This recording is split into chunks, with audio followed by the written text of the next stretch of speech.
The story revolves around Nero, a slave boy, in a world whose peace was once threatened by the Shadow Lord Secnium. Join Nero and his mission to change a world where slaves are not treated as humans. The story starts by introducing us to a couple. They're on their way back after collecting logs in the woods when they stumble upon an area littered with rotting corpses.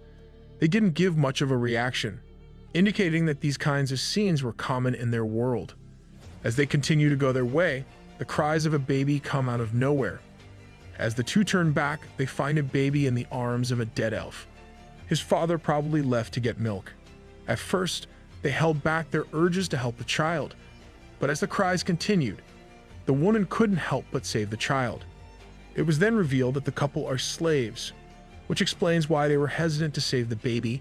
They didn't want to bring a baby into their hellish world. Fast forward to 5 years later, we're met with a child once again, who the couple has named Nero, the main protagonist of the story. We also find the mother, who is now pregnant. Since Nero is now 6 years old, the father takes him to a hatch hidden by a piece of cloth. The hatch leads to a hidden tunnel built by the father's ancestors. The tunnel is filled with books, and the father explains that this place was made by their ancestors to prepare their descendants. The father then instructs Nero to keep that place a secret and use it to silently prepare for when the world inevitably changes. That's a death flag, if I ever saw one. True enough, the father dies on the next panel. On his grave, we see Nero, his mother, and two little girls, Nero's siblings. So several years must have passed since the father revealed the tunnel. While he grieves in the father's grave, an unfamiliar man appears, who's then revealed to have killed Nero's father by putting poison in his medicine. The man plotted the death of Nero's father because he regretted not being able to buy the mother at the auction house in the past. This man is a mega simp. Knowing this, the mother was furious. But since the man is a commoner and has a higher social status as slaves, the mother cannot do anything but curse him. As the man is leaving, he foreshadows the possibility that the woman would be sold off as she's no longer useful. A few days later, the mother did end up getting sold by the master to his husband's killer. She cannot do anything but comply, leaving Nero alone with his two siblings. Poor Nero got orphaned twice now. Shortly after, Nero and his siblings find his mother lying dead in the street. The hair of death wins again. Nero can't do anything but cover his siblings' eyes. In the background, the killer is being arrested by two guards. Nero, with his newfound determination, decides to make the change his father once sought and protect his remaining family. Dang, the author really did the MC dirty. Nero continues to train in hopes of becoming strong enough to protect his family. As Nero and his two siblings, Wendy and Sylvie, prepare to sleep, the twin girls express their concerns about going to different masters. So, Nero explains to them his goal to turn himself and his siblings into commoners by graduating in the academy, Excanum, where the current emperor, who was once a slave, graduated from. So the emperor basically had a zero to hero story. 1 year later, the emperor visits the town where Nero resides to attend a meeting. He was met with the nobles managing the region, the Regus family, and was introduced to the young master, Ivan, who, like Nero, plans to attend the Excanum Academy when he grows up. The emperor and Evan take a leisurely walk to his treehouse and engage in a conversation, in which Ivan expresses his desire to become a magician like his father and showcases his talent to manipulate magic at a young age. Suddenly, a herd of bulls starts stampeding in their direction. The guards tried to stop them but failed. Ivan, on the other hand, was able to stop one bull with his magic. Damn, even a kid was better than the guards. As the emperor prepares to unsheath his sword, Nero appears and stops the bulls with his power to commune, a power unique to elves. Little bro has that bull riz. All but one bull stops, which Nero promptly finishes off by grabbing a sword nearby and stabbing it. The emperor asks Nero if he used magic or communed with the bulls, to which Nero denies, as he explains it was because he was the one who fed the bulls, and animals are hesitant to attack those who feed them. When asked for a reward, Nero expresses his desire to attend Excanum, shocking everyone, including Evan. However, it turns out Nero communed with the animals to attack the emperor, and his heroic act was part of a malicious plan to receive a reward from the emperor. The emperor saw through this, so he punished Nero by sending him to the mines to labor for the rest of his life. Who would have thought tricking the emperor was a bad idea? That night, Nero, a bunch of other slaves, and escorts are on their way to the mines. During the trip, some slaves talk about their destination, a magic ore mine. One of the slaves explains that magic ore is known to be addictive to monsters, so monster attacks are common in mines which pose a risk to miners. So basically, monsters just want to get high. Relatable. At home, we find Wendy and Sylvie, who are worrying about their future now that they're alone. As Wendy reassures Sylvie, two people enter the house, the elder master and a noble with blonde hair. The blonde noble wants to buy the twins for 300 gold. However, the master is reluctant to sell the two due to the nasty rumors about the buyer. But the noble continues to increase the price he's willing to pay. When the price reaches 600 gold, the elder master's expression changes. This dude needs Jesus very badly. In the next panel, we find Nero screaming due to his frustration, but he was promptly whipped as punishment by one of the escorts. Suddenly, a rabid wolf attacks and kills a slave. Thankfully, the escorts fended it off and they continued the journey. Once the slaves arrived at the mines, they were immediately ordered to work. One miner attempted to get out of mining and get into the administrative force as he was originally a commoner, but he was beheaded by the warden instantly. That man should have kept his head down. Sometime later, we see Nero mining inside when a monster suddenly appears, overpowering the warden and killing a guard. As the monster was about to kill the warden, Nero swoops in and kills the monster.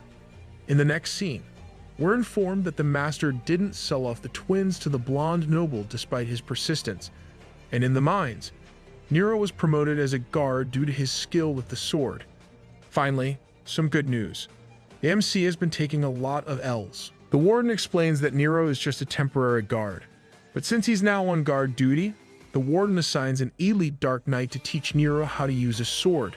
They notice that Nero is improving quickly and realize that Nero is probably a natural-born genius, so it's unfortunate he's a slave.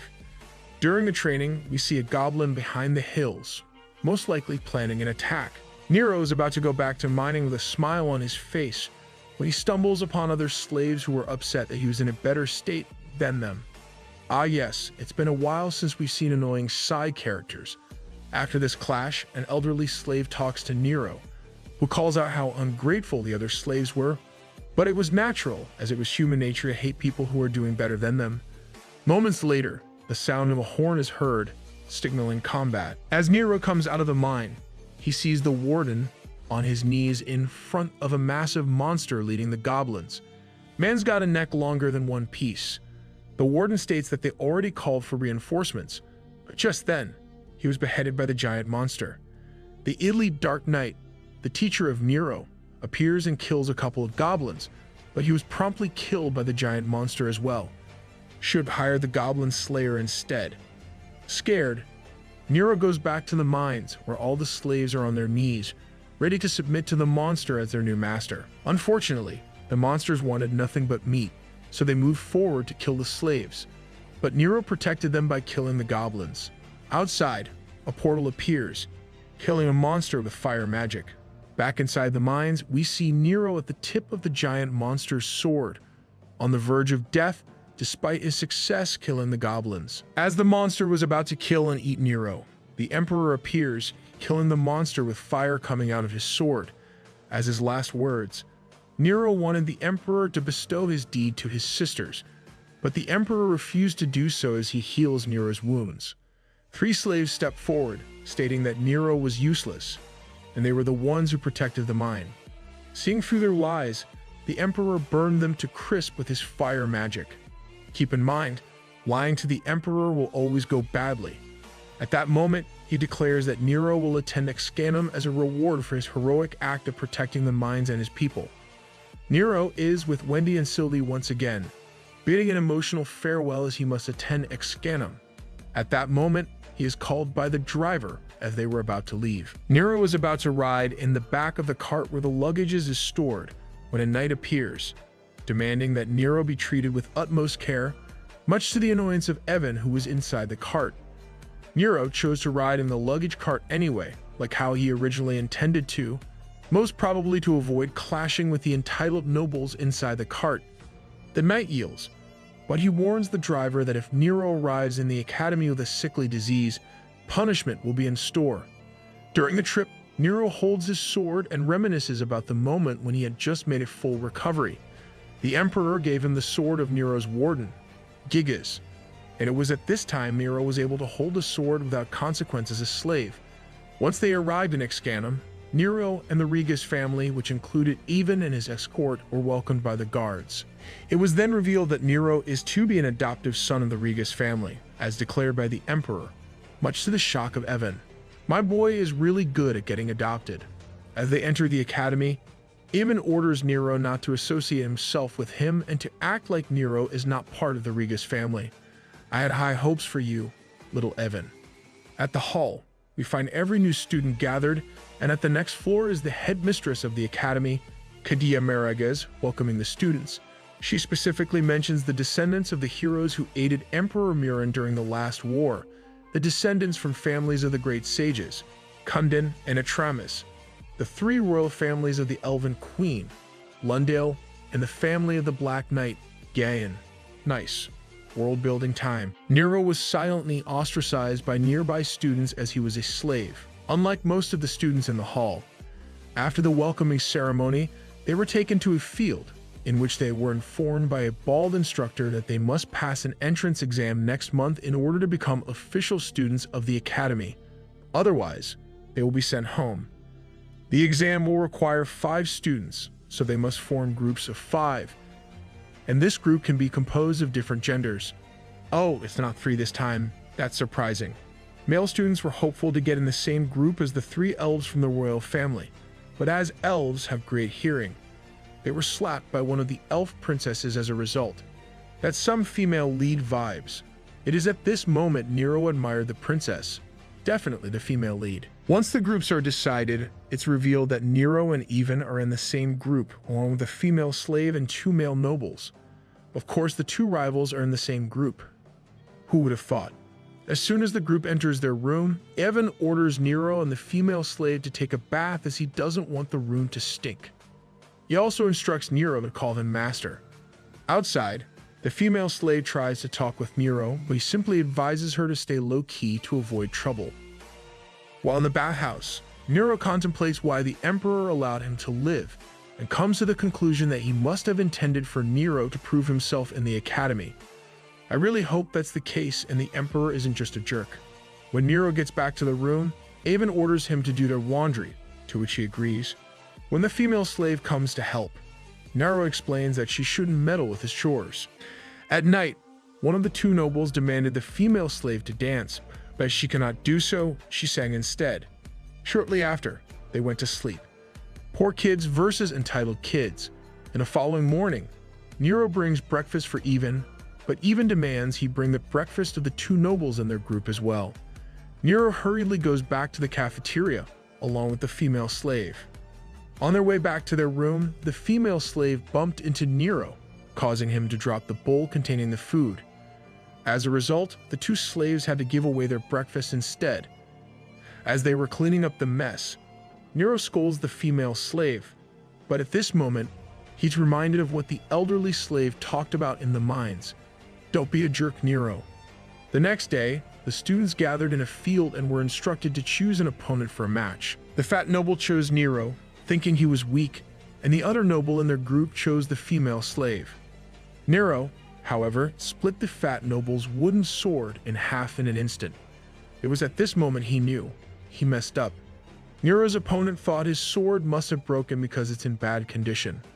The instructor, hearing this, gave the fat noble another sword, but again, Nero split it in half with ease, much to the surprise of the instructor, Ivan, and the elf princess. Nero really be stomping kids. It was then that the instructor decided Nero was simply skilled with the sword. Shortly after, the instructors told the winners to move to the right and losers to the left. Surprisingly, Nero was the first one in the right side of the field, then the elf princess. The 2 talked to one another, with Nero addressing the princess as Miss. When the princess questions this, Nero explains that he was a slave, much to the confusion of the princess, indicating that elves were not familiar with the slave system. Ah, typical. Only humans have a slave system. Ivan then arrives, and it turns out he met the princess 3 years ago. But the princess cannot remember. even moves close to Nero, silently threatening him for beating a noble. Reminds me of my brother when he gets in trouble because of me in front of our parents. That night, we find the female slave's face visibly beaten up when the three nobles, including Even, enter the room.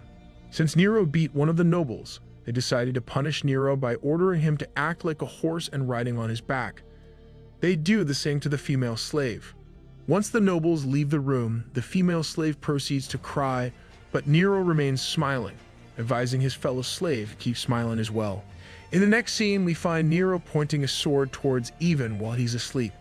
Wow, that's completely unexpected. After contemplating the consequences of killing Even and the potential danger that it could bring to his sisters, Nero decided not to go through with his plan. He goes back to his bed. But that does not mean his anger has subsided. These noble kids still need to be taught lessons. The next morning, we see an instructor who's about to teach the class about magic. He explains that everyone has mana, including slaves, and it is what allows people to perform magic. The instructor then demonstrates this by instructing one of the students to shout anicaps, the chant to use magic, motivating everyone to do the same. While everyone is trying their best to use magic, Even shows off by using another chant to generate massive flames. What a show-off. Everyone, including the instructor, praises him for his achievement, but when no other student is listening, the instructor silently warns Even that casting unpermitted spells at his young age is illegal, so he discourages Evan from going overboard with his magic. Yes, you tell him. Nero also produces large flames, albeit smaller than Evan's, but it dissipates into a small size shortly after. The instructor then takes the class to a field with numerous dummies. He intends to teach the class fire arrow. At first, the students were upset as it was one of the most basic spells, but the instructor showed them how destructive it can be given the proper skills. He then concludes by saying only the people who can hit the dummy with fire arrow can go home. Nice incentive. After that, everyone was busy trying to accomplish the assignment. Nero, too, was trying his best, but to no avail. Suddenly, a fire arrow launches into one of Nero's shoes, burning part of it in the process, and it's revealed that it's a misfire from one of the nobles in his group. Nero was upset about this as it was his only pair of shoes and it was made for him by his adoptive mother. I really wish the exam comes already and these two spoiled nobles are sent home. As the sun sets, we see Nero still trying his best to hit the dummy with his fire arrow. Aside from the instructor, he was the only one left in the field. When he finally succeeds, he thanks his instructor for his patience, but the instructor states that he knows Nero was holding back, and Nero must show his full potential if he wishes to avoid punishment. That's when Nero launches a large fireball to the dummy, destroying it completely. And that's when the instructor knew Nero was the MC. The instructor asks Nero the reason for hiding his strength, to which Nero answers is because he doesn't want to stand out. The instructor then realizes that Nero does not fear the nobles, but despises them. So he advises Nero to control his anger as anger will only consume him. Later, one of the instructors explained that the exam will begin in 3 days, and it'll be a test of strength. In this exam, 2 members in each group will fail. Finally, 3 days to go before the 2 spoiled nobles are gone. During the exam, they can only use 1 weapon and 1 spell, fire arrow. Their goal is to reach the end of a trail in which monsters will be lurking and will be trying to kill them. The students were shocked as they were never informed about this level of danger in the academy beforehand. But since the instructors can revive them if they were to die, it was perfectly fine. Apparently, in this world, people don't die if they are killed. Of course, many students were against this idea. The nobles, in particular, demanded that this was unacceptable. But the magic instructor explained that what happens to them is of no concern to their parents, as they are now soldiers. The parents have also agreed to these conditions. But if there's a student who wishes to forfeit before the exam, they can do so freely. Unsurprisingly, no one forfeits. So the exam will proceed without issues in 3 days. Lastly, the female instructor explains that at the end of the trail, there's a wooden bridge. Here, the students can defeat their group mates should they ever meet, since only 3 will remain in each group. This excited Nero, and probably the readers too. Finally, time for payback. As Nero wakes up the following day and he finds his shoes torn apart, It turns out one of the nobles in his group used it for his morning jog, destroying it in the process. These little shits really can't stop being annoying. But this just makes the payback much more worthwhile.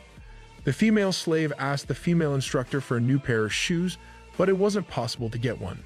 Then, the day of the exam arrives. Nero, Even, and the two nobles are at the entrance of the trail, with the female slave nowhere to be seen and can potentially be disqualified, which upsets Nero. Regardless, the four start to their way to the goal. Nero struggles to navigate the trail and fight the monsters as he was barefooted. However, the female slave arrives, giving him a new pair of shoes she made with her own shoes. Must protect that smile at all costs. Despite being in tip-top condition, the two nobles also struggle to defeat the monsters and even sustains injuries along the way. They talk big, yet they're this weak. Once they reach the intersection of the routes, they meet up with Even. While they were talking, Nero takes the chance to go to the wooden bridge before them and prepares to defeat the nobles. Finally, the fat noble moves toward Nero, demanding him to move, but Nero refuses and stabs him in his shoulders.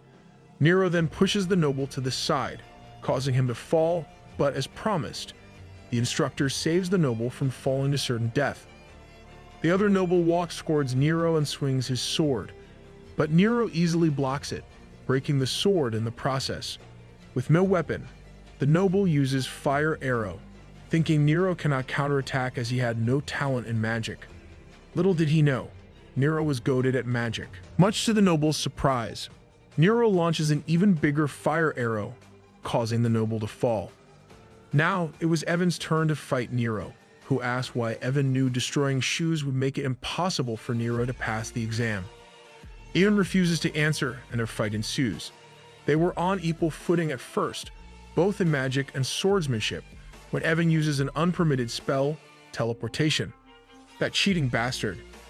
Curious about its outcome, the magic instructor didn't interrupt the fight despite Evan violating the rules of using only one spell. After catching Nero off guard, Evan launches a powerful flame attack, causing Nero to almost fall, but he manages to hold onto the bridge's ledge. Evan then launches another flame attack to finish Nero off, but he was left unscathed as his pendant protected him. Item diff. Using this chance, Nero fires a fire arrow and knocks Evan off the bridge, but like Nero, Evan manages to hold onto the ledge. Little bro really pulled the Uno reverse card. Since only two can fail in the exam, Nero helped Evan climb back up. He then comes back for the female slave before finishing the course. In the first panel, we find Nero and the female slave talking at a rooftop about how they were able to get admitted to the academy despite their social status. That's nice, but can we get her name now? The female slave explains that she was an only child who grew up with her dad. Their master was a kind person, so when the master's son was drowning, her dad risked life to save the son. Unfortunately, her dad died, and the son was basically comatose. Since the son was originally planning to go to Excanum, the master gave the admission letter to attend Excanum to the female slave, hence why she was able to get admitted to the academy. Goes without saying that her master is infinitely better than the other masters in this world. Later that day, the students were instructed to gather around the storage house. There, they receive and promptly change into their uniforms as they are now official students of the academy. The headmistress congratulated them and wished them luck before promptly disappearing. Afterward, the baldy instructor proceeds to group the students into 6. This time, even Neria the female slave and Nero are in separate groups. Finally, away from that mischievous little brat, Nero in particular is grouped with the elf princess he talked to before, Tarasu, the descendant from the family of the Black Knight, Tarek, and 3 other side characters that are probably not worth mentioning. Tarek is probably the meathead character. Another difference this time is that the group will not share a single room. Instead, boys and girls will be separated into different dorms. When asked who wants to be the group leader, both Tarek and Tirasu raise their hands, and they are tasked by the instructor to settle it themselves. They settle on deciding with strength. Tarek is confident since the Black Knight family was known for their strength, which is apparent when carries the boulder easily. They decided that the leader will be the one who can break the boulder into the smallest pieces. Tarek goes first and uses a sword to split the boulder in half. I knew it, he's definitely a meathead. Teresu is a bit more ingenious as she uses a bow and arrow to hit the two pieces of boulder, shattering them into smaller pieces. As a result, Teresu becomes the group leader, much to the admiration of Nero. Nero's group is gathered in the academy's hallway. There, they discuss the rules that each member of the group must adhere to, with Teresu leading the discussion. She explains the first rule that they must move and act as a group, so everything must be agreed upon by the majority. Secondly, boys must not come within 10 centimeters of the girls' dorms. The boys must also avoid opening the doors of their rooms without permission. Dang, if only my parents followed that rule. She explains that they must also call out their names if they wish to make contact. And third, there will be no difference between the ranks of the 6 members of the group. Most members reacted strongly to this rule, except Tarek. One member expresses concern that using informal speech to Teresu may not be appropriate as she was an elf princess, but he promptly yielded as Teresu explains that ranks in the elf society was not a sign of privilege, but a sign of achievement, and being a noble means they have bigger shoes to fill. As such, ranks were meaningless outside of their society.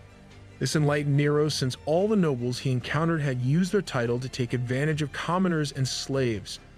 My boy was born in the wrong society. This rule also raised concerns from the 2 girls in their group as they complain that they don't want to be treated like Nero, a slave.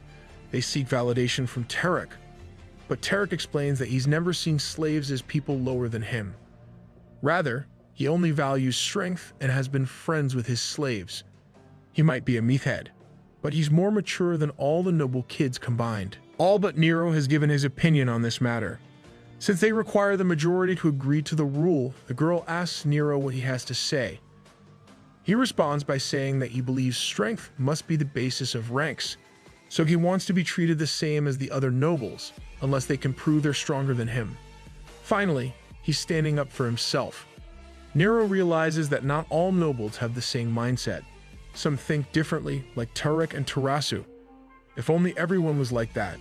As they were about to leave, they bump into the group of one of the elf princesses, the green-haired one, which is also the group where Evan belongs to. The green-haired elf teases Teresu since she has a meathead and a slave as her teammates, but Teresu makes a comeback by saying the green-haired elf should worry about his own teammate, even considering how he got wrecked in the last exam. What a legendary comeback. After that, the 2 groups go their own ways. The atmosphere was a bit cold after that encounter, so Nero's groupmate explains to him that their rivalry was because they're fighting for the throne. Teresu, along with the 2 elf princesses, are the only candidates, and Teresu, in particular, must become a queen since her family hasn't had a queen for 7 generations. If she fails as well, her family may fall out of the royal family, hence why she's incredibly tense. The following day, the monocle instructor explains that the second exam would be a 3 versus 3 competition, where the team will be split in 2 and only the winning group will move on to become second-year students. Well, obviously Tarek, Teresu, and Nero will win. It's unfortunate. I like the other elf member. For that reason, in their first year, their focus will be on teamwork. Unfortunately, no one will know who's their teammate and who's their enemy before and during the exam. That's great. It discourages internal fighting and sabotages. They proceed in their first lesson, in which each member draws lots to decide the grouping. Teresu, Nero, and the other elf students are in the same group. Their goal is to head towards a boulder, all while their feet are tied together. This is to hone their mental focus. As soon as Teresu's group starts walking, the elf student slipped and broke his kneecap. Since Teresu is the competitive type, she threatens the elf student to get right back up, and they proceed to walk once again. Teresu's group continues to struggle with the exercise, but Tarek's group is easily dominating since he's carrying the 2 girls rather than walking in sync with them. Tarek is literally carrying his team. Back to Teresu's group, the elf student falls again, so Teresu promptly hits him repeatedly. Much to Nero's surprise, the elf student seems to be enjoying the attention. So, Nero does the same, and then the elf student, and that's how they lost the exercise. As they prepare to go back to their rooms, Tarek removes his uniform to reveal his muscular body, which the 2 girls admire. Tarek is the Riz Lord, but since it was inappropriate, Teresu threatens him to do that in their own room. So, the boys ran to their room. But rather than entering their room, they decided to peek at the girls' room instead, led by Tarek. Terasu catches them in the act and pulls a knife on them, leading the three boys to fall. Who knew Tarek would be the pervert character? The next day, the group and the monocle instructor head to the spirit forest, where their first field examination will take place. The instructor explains that the forest is full of powerful spirits. He instructs Terasu not to use her power to commune with these spirits in this challenge, since the goal of the exam would be to get to the designated location while avoiding and defending against these powerful spirits. In the end, it requires teamwork as they have to watch out for each other's backs. He then signals the start of the challenge, but before Nero can get inside the forest, the instructor takes his pendant, indicating that the pendant may have a feature related to spirits. This pendant sure is more mysterious than Elle and Kira. In the next scene, we see the spirit of the ground who's about to hit Terasu. She instructs the orange-haired girl to cast the defensive earth spell, but the girl forgot the incantation. Just as the hit was about to connect, Nero saves Terasu by blocking the hit with his body. After taking the hit, Nero falls to the ground. Terasu and the girl were worried for his life, but the instructor isn't worried as he casted a protection spell on the students when they were asleep. True enough, Nero woke up, clearly enjoying the attention, so Terasu healed him with her elf powers. Then, they continued to go their way. During the trip, Terasu states that she was thirsty, so Nero hurriedly looks for a leaf and uses it to gather water, which he then gives Terasu. Oh no, Nero has become a massive simp. During their conversation, the orange-haired girl senses movement nearby and shoots a fire arrow in that direction, hitting a hatchling in the process. Terasu recognizes that it's a green dragon's hatchling, meaning they've become an enemy of the forest and the green dragon. Queen of the forest will soon appear, when a teammate triggers the boss fight while you're still unprepared. Once the queen arrived, everyone bowed down. Terasu communes with the dragon and offers their deepest apology, explaining that they didn't intend to hurt the hatchling. However, the queen cannot be convinced and states that only by offering the person who hurt the hatchling as a sacrifice will the queen's anger subside. Hearing this conversation, Nero takes the blame instead and explains how it all went, except rather than the orange-haired girl, he tells the queen that he was the one who hit the hatchling. After this, Nero was able to convince the queen to let this go, but after learning that Nero was a half-elf, which was considered the cursed race by the elves, Terasu was in shock. Terasu exclaims that half-elves are the cursed race and leaves.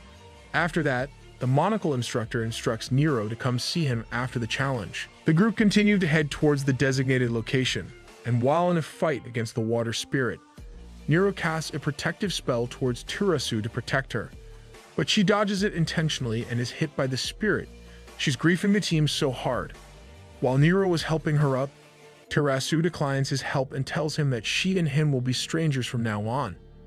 After the challenge, Tarek greets them, but they don't greet back. Much to the surprise of Tarek, Nero proceeds to meet with the monocle instructor, who then explains the relationship between elves and half-elves. Nice. World-building time. He explains that half-elves have both the harmonious side of elves and the chaotic side of humans. These qualities amplify each other, so some half-elves are kinder than other elves, but unfortunately, the majority of half-elves succumb to their chaotic side and become darker and more sinister than the average human being. As such, half-elves are prone to being consumed by darkness. This explains why Terasu is giving him the cold shoulder. In the next scene, we see the three boys running towards the exam as they're about to be late. The three are clearly going alone. They then meet up with the three girls. Terasu is still upset by the fact that Nero is a half-elf. In the exam location, they were greeted by the female instructor and the monocle instructor, who explain that the next exam is a test of wisdom. Before proceeding with the test, they decide the groupings by drawing lots again. Nero, Tarek, and Terasu end up in the same group. Oh no, the elf student will most definitely get disqualified. Upon entering the testing ground, they find the Magsnia tree, a tree that bears the all-cure fruit. Their objective is to chase away a bird called the aragon that's nesting on the tree, so the Empire can collect the fruits more easily. They can use any method, but they must not harm the bird nor the tree. The instructor tells the group that they have until sunset to accomplish the objective. After he leaves, Terasu instructs Nero and Tarek that they don't do anything reckless as she tries to think of a solution, and she promptly leaves. Moments later, we find the other group going at it immediately. I bet they'll get disqualified right there and then. The black-haired girl uses her bow to shoot an arrow to perhaps startle the bird. The elf student tries to stop her, but she's already launched the arrow. This backfires and hits the stem of a fruit, causing it to fall. The professors appear right after and disqualify the group for wasting the sacred fruit. Oh man, too bad they had to take the elf student down with them. It was then that the professors explained that the purpose of this exam is to filter out soldiers who are unable to follow orders. Seeing this, Tarek assumes that they're group 1 by default, but the monocle professor explains that both groups can be disqualified in this exam, and there are no winners by default. So Tarek and Nero continue to wait for Terasu to think of a solution. It's already past 2, so the two worried. At that moment, Terasu comes back with a snake. She plans to use these snakes to show the Aragon that her hatchlings will be at risk if the bird remains nestled in the 3. Unfortunately, this plan backfired, as well as Aragon simply feeds the snakes to her hatchlings. Upon seeing this, Terasu instructs her groupmates to just YOLO and steal one of the hatchlings, but the Aragon is too strong and prevents them from climbing. Terasu, with all hopes lost, decides to use the same method as the previous group used, to use a bow and arrow and threaten the bird. Again, it didn't work as the Aragon is too strong, and she falls on her knees. After much contemplating, Nero comes up with a plan to threaten the Aragon, a force of nature, with another force of nature. More specifically, he proposes to use a wildfire. Nice, my boy Nero pulling through for the team. Nero, Tarek, and Terasu proceed with the plan right away. They use their magic to generate a wildfire. The smoke startled the Aragon, but it wasn't enough. So, Terasu used an unfamiliar magic spell to amplify the flames, scaring away Aragon completely. And as such, they have passed the test. The monocle professor states that it was the perfect solution as Aragons were vulnerable to fire as they rely on the power of the wind.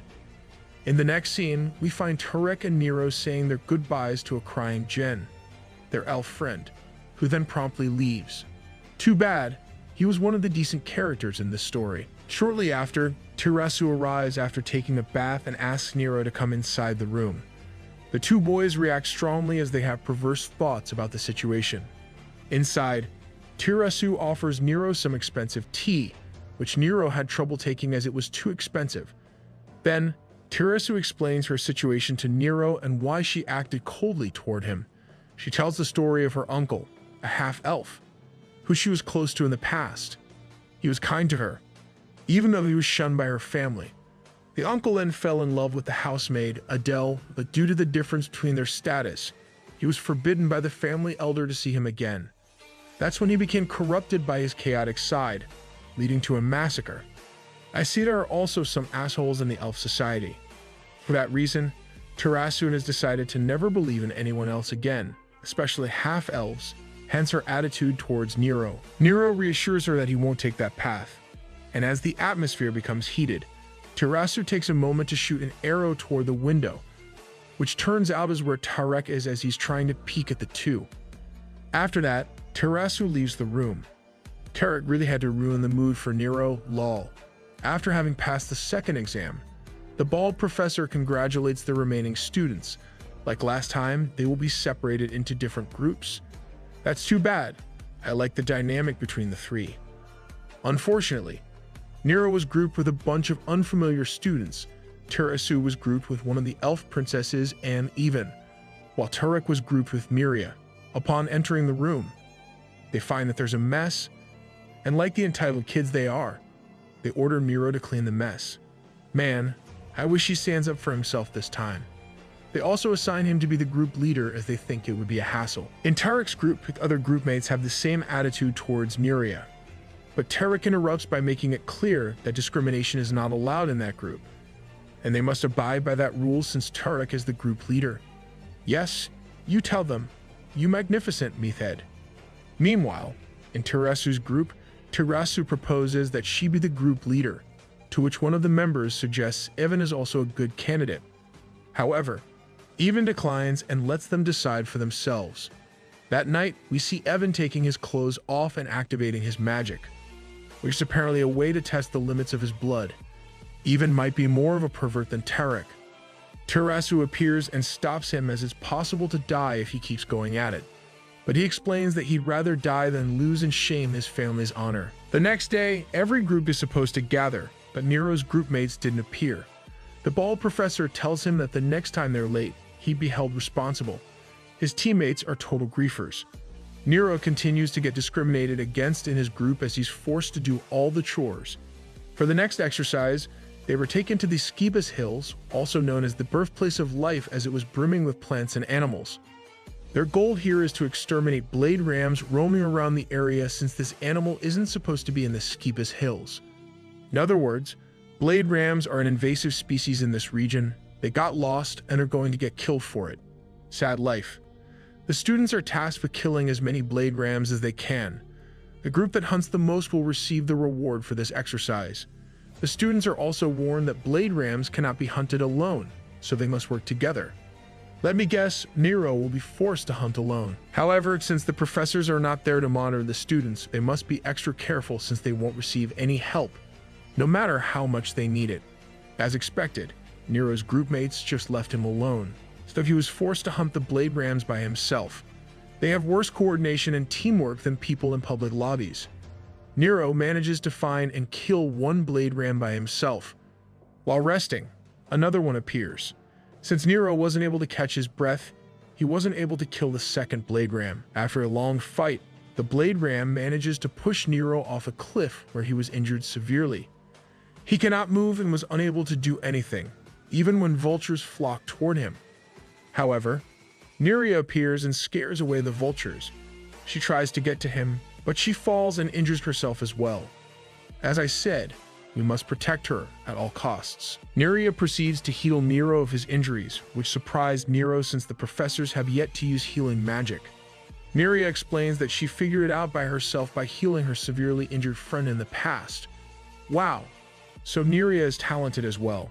Nero tries to cast healing magic, but Neria tells him it might be an innate ability she was born with. Nero then asks Neria why she's still able to help people despite being treated unfairly by most nobles.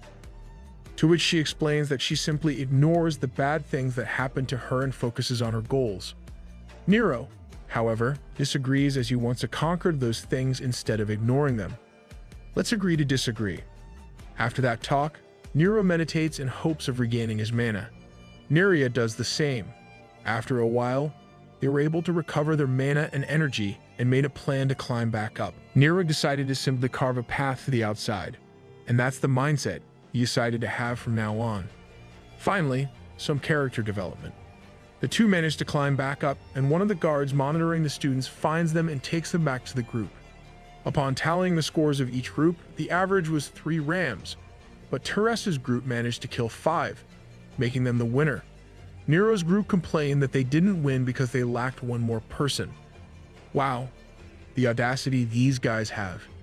At that moment, Nero and Neria arrive with the 2 rams, which the guard states were Nero's kills, much to the shock of everyone. Nero's group starts to celebrate since that means they have won, but Nero decides to give the kills to Neria's group since she saved him. His group mates naturally become upset, but Nero stands up to them. My boy finally grew a pair. In the room that Terasu's group occupies, we see Evan taking a quick look at Terasu, indicating that he might be interested in her. Meanwhile, Tarek and Neria are taking a hike, when Neria twists her legs and falls, so Tarek carries her. We then see Nero using his sword on a tree. Right before cutting it down, he communes with it. It turns out he's trying to cut down a tree in one swing, but he has yet to do so. He's really going all in on the grind. 9 months later, the students are gathered in front of a gate. The bald professor explains that this is where the 3rd examination, the test of endurance, will be held. Adult Nero's groupmates get eliminated. In this exam, the goal is simple: survive for 2 months. They're provided food supplies that can't possibly last for even 1 month, so the students will have to come up with a source of food by themselves. The testing ground is a tree, a hog, and edible mushrooms mixed with poisonous ones. Thankfully, endurance is one of the strengths of Nero, but the exam is difficult nonetheless. 2 weeks later, we find one of Nero's group mates shooting an arrow at the hog. He successfully kills it and eats the meat. The next day, he finds that the meat is already rotten. He tries to eat it regardless, but he vomits everything and gets disqualified. The same happened to another one of Nero's group mate when he ate one of the mushrooms. Sirs, you're right. We also find another one of Nero's group mate who's about to get rammed by the hog but was promptly saved by the monocle professor. But as a result, he got disqualified. Finally, no one will miss them. Upon hearing the announcements of their disqualifications, Nero decides to make a move. He starts by communing with the hog, but the hog has been trained by the academy so it didn't listen. Then, he sees the hog eating mushrooms and assumes that the hog must know which of the mushrooms are edible and which are poisonous. When he attempts to move closer, the hog scares him into climbing the tree. Then, the hog goes to sleep. The monocle instructor states that this exam will drive the students to show their true natures as their resources are heavily limited. True enough, the students are showing their true colors. Avon uses his overwhelming magic to intimidate the hog into obeying him. Terasu befriends the hog. Neria passed out due to hunger, so out of pity, the hog gave her food voluntarily. Turek wrestles with the hog to decide who will bring food to the other. Yes, a meathead against another meathead, a match made in heaven. On the other hand, Nero decides to jump on top of the hog and basically rodeos the creature day and night. Once the hog runs out of stamina, Nero throws out crackers in front of it as an offering. He continues to do so until he's able to finally befriend the hog. After giving all his crackers to the hog, Nero proposes that they survive together, and they eat the crackers together. We then see a contrast between Evan and Miro, where Evan is forcing the hog to get food for him, and Nero is coexisting harmoniously with the hog. The two are complete opposites. No wonder they don't get along. Another month has passed, and Nero has successfully passed the exam. As always, the headmistress congratulates the students and new groups of 5 are formed. Again, Ivan and Terasu were in the same group, but this time together with Miro. It's like Naruto, Sasuke, and Sakura all over again. And like before, Terasu becomes the group leader. When another is being formed, Neria was called, and as she goes to her group mates, she bumps into Nero. Nero then finds a much thinner and prettier Neria. Oh, finally, the glow-up we've been waiting for. It turns out that after starving herself in the last exam and almost dying from hunger, Neria lost a lot of weight. After greeting each other, they then go to their respective groups. Just like before, Terasu sets up the rules right away. She warns the 4 boys in his group not to come near her room. On their way back to their rooms, Nero bumps into Ivan, who, as always, expresses his irritation towards Nero. Little bro has no chill. In the next scene, we find the bald professor greeting Nero and the Terasu, which was a shock to Ivan since he greeted a slave before me. After that, the professor explains that they'll undergo a physical test. Nice. Nero will have his time to show off. The first exercise was to throw a heavy ball with a chain attached. The gray-haired noble went first, then Terasu, who threw farther than him. The other noble teases him for losing to Terasu before throwing the ball, but it also ended up falling short. Ivan then went next and was successful at throwing the ball farther than Terasu. Lastly, Nero threw the ball, surpassing the ball of Evan, even getting a bit salty. The next exercise was a running race. Terasu was able to dominate the competition since elves are known for their speed. So, Nero and Ivan were just fighting for second place. Nero was winning at first, but Ivan got incredibly salty that he was able to outrun Nero at the last second. Witness the power of salt. After the race, Terasu offered Nero a drink from her water bag, to which he responded by asking Terasu to drink first to see if it was poisoned. A callback to when Nero offered water to Terasu during their first year. They both laughed, which came as a surprise to Ivan since he rarely sees Terasu laugh. Ooh, Evan is getting a bit jelly. While Evan is carving a piece of wood, he sees Nero and Terasu conversing while drinking tea. Since he didn't think Terasu was the type to behave casually, Nero's intimacy with Terasu infuriated him. Evan is down bad. Later that day, the monocle professor meets up with Terasu's group. He tells them they'll be learning about large-scale magic attacks this time rather than single-target spells. He also explains that these kinds of spells require a massive amount of mana. so it's going to be difficult to master this type of magic attack. It shouldn't be a problem with the MC though. The professor then goes on to talk about the different types of jobs in this world. There are 3 primary jobs: Black Knight, which specializes in strength; Black Mage, which is suitable for people with large mana pools; and Archer, which is most compatible with people who have keen intellect like elves. Oh, so it's just like an RPG. Cool. Interestingly, there are also other jobs out there, like Dark Lords, as mentioned by one of Nero's groupmates. Turns out there are indeed other jobs which are typically derived from the 3 primary jobs. For example, there was a magic swordsman, a combination of a Black Knight and a Black Mage. The current Emperor, Emperor Mugen, is an example of a magic swordsman. But since this job requires immense talent, not many people can be magic swordsmen. So, basically, it's a rare class, just like an RPG indeed. The professor then proceeds to showcase one of the large-scale magic attacks they will learn, a Rufiona, which allows one to eliminate surrounding enemies. So, each student tries it out, starting with a black-haired noble. Unfortunately, he wasn't able to showcase his power. Next is Terasu, which was able to use it more effectively. Then, Nero goes on to try it as well, but he was even worse than the black-haired noble. Wow, didn't expect that from an MC. This shocked Nero since he knew he was talented in magic, but the professor explains to him that it might be due to a problem with his hearts, since it's what controls the flow of mana. Lastly, Evan goes ahead and casts the spell, and with the power of anger, he was able to showcase its full potential. He then declares then and there that he's going to be a magic swordsman, like the Emperor. This is Sasuke and Naruto competing for the Hokage position all over again. Due to his problem with magic, Nero decides to train intensely by casting a Rufiona repeatedly, but he still can't cast it properly. Meanwhile, Terasu just watches him from behind a tree. That's nice. Emotional support. 4 months pass. The bald professor takes the group to a valley where a mine containing Omaru, a type of magic ore, is located. Due to the value of Omaru, the valley has always been a place of bloodbaths and a place full of guards. However, since it is a rest day, the academy has decided to use that opportunity to train the students. The bald professor explains that the test is to find the entrance to the mine, which is small and hidden. The price is a piece of equipment and will only go to 1 person per group. Before the bald professor finishes the explanation, the group goes ahead to complete the task.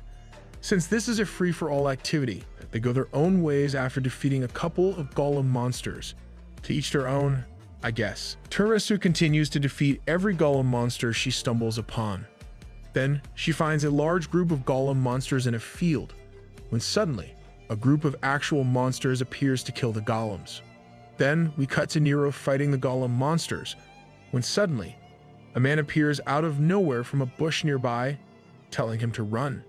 He wonders if this was part of the test, but it became clear that it wasn't when the guard was killed in front of Nero by actual monsters. Evan also finds a group of monsters in a field and realizes that this is no longer part of the test. Shortly after, he hears a scream. Unfortunately, the bald professor didn't hear this since he's sleeping in a cave behind a waterfall. Hey Baldy, your students are in danger. Nero, however, heard the scream, recognizing it to be Terasu's. Terasu got the short end of the stick there. We then find Terasu fighting a couple of the monsters by herself with her bow and arrow. However, it's clear that she'll slowly get overwhelmed as there are many more remaining. True enough, she runs out of arrows, and when she attempts to use a Rufiona, she realizes she's out of mana from using the magic arrows. Left with no way to fight back, the monsters attack her aggressively, but Nero comes to the rescue and kills the monsters. He tried to cast a Rufiona, but again, it didn't go off. His magic power is probably on a vacation right now. Seeing this, the monsters continue to attack the two, but Even also comes to the rescue and launches several magic missiles toward the monsters. With Even helping the two, they were able to hold their own against the army of monsters more easily. As the three stand side by side, the monster leader remembers the time when the three heroes were fighting against them 30 years ago. This time, however, Nero, Even, and Terasu are much weaker. So he commands his underlings to attack. This monster is really about to beat a bunch of kids. Nero states that he'll take the boss monster while Evan and Terasu take care of the underling, since Evan is the only one who can cast large-scale attacks at the moment. However, Evan, being the prideful noble he is, didn't agree with the plan. Regardless, Nero proceeds to attack the monster leader, but the monster beats him up easily after judging his swordsmanship. The monster really had the time to roast Nero. Evan also tries to attack the monster, and though he did better than Nero, he was overpowered in the end and was punched, sending him to Terasu. Thankfully, he was able to block the damage with his mana shield. But now he and Terasu are out of mana, so Nero is their only hope. Come on, man. Show them who's the main character. Nero continues to defeat the small fries, but he's still unable to activate a Rufiona despite the immense amount of mana he feels within him. In the end, the monsters manage to attack him successfully. When Terasu was about to rescue him, he even stops her and suggests they run instead. We then cut back to Nero, who's having a moment in his inner thoughts. It's power-up time. After a while, he unleashes a massive wave of magic, eliminating all the monsters around him. After casting the spell, Nero falls unconscious. Distraught after the annihilation of his army, the monster leader tries to attack Nero, but the monocle professor appears and kills the monster, who then warns him that he's not the final boss. However, thankfully for the academy, the big titty headmistress is there and kills the boss instantly. The boss didn't even last for more than one panel. After the headmistress kills the boss, the other professors and guards proceed to annihilate the monster army. Then we find Nero in a cart being healed by the elf professor. Nero wasn't wearing a uniform, so when Terasu looked at him, she saw the pendant Nero was wearing and was surprised. Finally, they're gonna tell us what the pendant is. Back at the academy, the headmistress conducts an award ceremony for Nero, Terasu, and Evan to reward them for their heroic act of fighting against the large army of monsters. Everyone cheered for Terasu and Evan, but when it came to Nero, only Tarek and Neria cheered for him. But the other students followed suit. It was at this moment that Nero was able to receive praise from nobles. Nice, his life is finally changing for the better. After the ceremony, the bald professor tells them that they will be awarded 10 extra points for what they did, though it'll only be awarded in their 7th year. Each of them was also given an artifact. Nero thanks Evan for his help back in the valley, but Evan shrugs it off by saying he was simply testing his power. They then go their own ways when a professor teleports beside Evan and tells him the headmistress is looking for him. It turns out he was called because the headmistress wants to hand over the answer sheet for the last exam to Evan. Oh, you cheater. Just when you were getting better. In the next scene, the black-haired groupmate of Nero tells the group that the 4th exam will be a test of intelligence. As such, they are required to memorize the contents of the history book that is given to each of them. They have only 1 month to study, and they are to receive no help from anyone. That means there will be no study groups or anything of the sort. In addition, they can start studying tomorrow in the Great Library. Since Nero has been reading books since he was a kid, he was confident about passing this exam. What could go wrong? We then find Nero and Terasu walking in the hallway when Terasu suddenly asks Nero if he had read books about the elven family, to which he answers no, since he didn't have books about elves. He asks Terasu where this question came from, but she just shrugs it off. Terasu is definitely hiding something. After that, we just see a montage of students studying and a scene where Nero was confused at the contents of the history book. After a month, the students finally received the results of the exam. Only 2 people failed, Ralph, who got 69. Nice. And Nero, who got 14 points. That's definitely sketchy. Since he failed, Nero was sent back home, escorted by 2 other slaves. On his way home, one of the slaves escorting Nero questions why he was relaxed, and promptly beats him. The slaves, Sarget, then explains that the Regis family permitted them to treat Nero as their slave, as his family is now the slave of the slaves. And here I thought only nobles were entitled. After arriving, Nero is greeted by Wendy and Sylvie. During their emotional reunion, a butler tells Nero that he's being called by his master. When he gets inside, the master throws a bottle at Nero, scolding him about treating Evan informally while inside the academy. Nero explains that they were ordered to behave that way, to which the elder master simply shrugs off, saying slaves should not talk back. As punishment, the master decided to sell off Nero's sisters. Much to Nero's terror, "You greedy bastard. I thought you were the good ones." What's worse is he's selling the sisters to Harvey, the killer of Nero's mother and father. Hearing this, Nero begs the master to kill him instead, but the master refuses. So, Nero goes to Harvey's house to beg him to buy him instead of his sisters.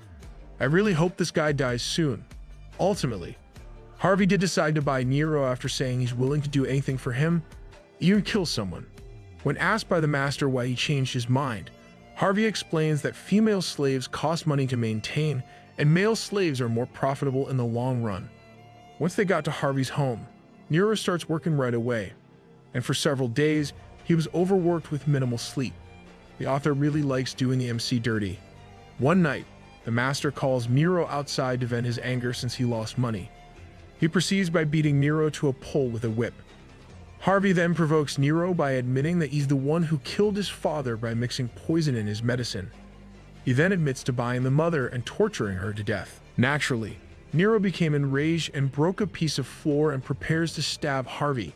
I can't wait to see karma hit this man in the face. Back at the academy, we see Tarasu walking in the hallway when he sees Evan talking about something related to Nero. Of course, it's aroused some suspicions in Tarasu, so she supposed a spirit to follow Evan's henchman. It turns out Evan was talking about Nero's book, and he ordered his henchmen to burn it. But right before they burned the book, the spirit Tarasu summoned was able to snatch it from them. Yes, please tell me this will get Nero back to the academy. We then cut back to Nero about to stab Harvey, but he stopped knowing what would happen to his sisters. After that, Harvey continues to punish Nero while Nero utters demeaning words.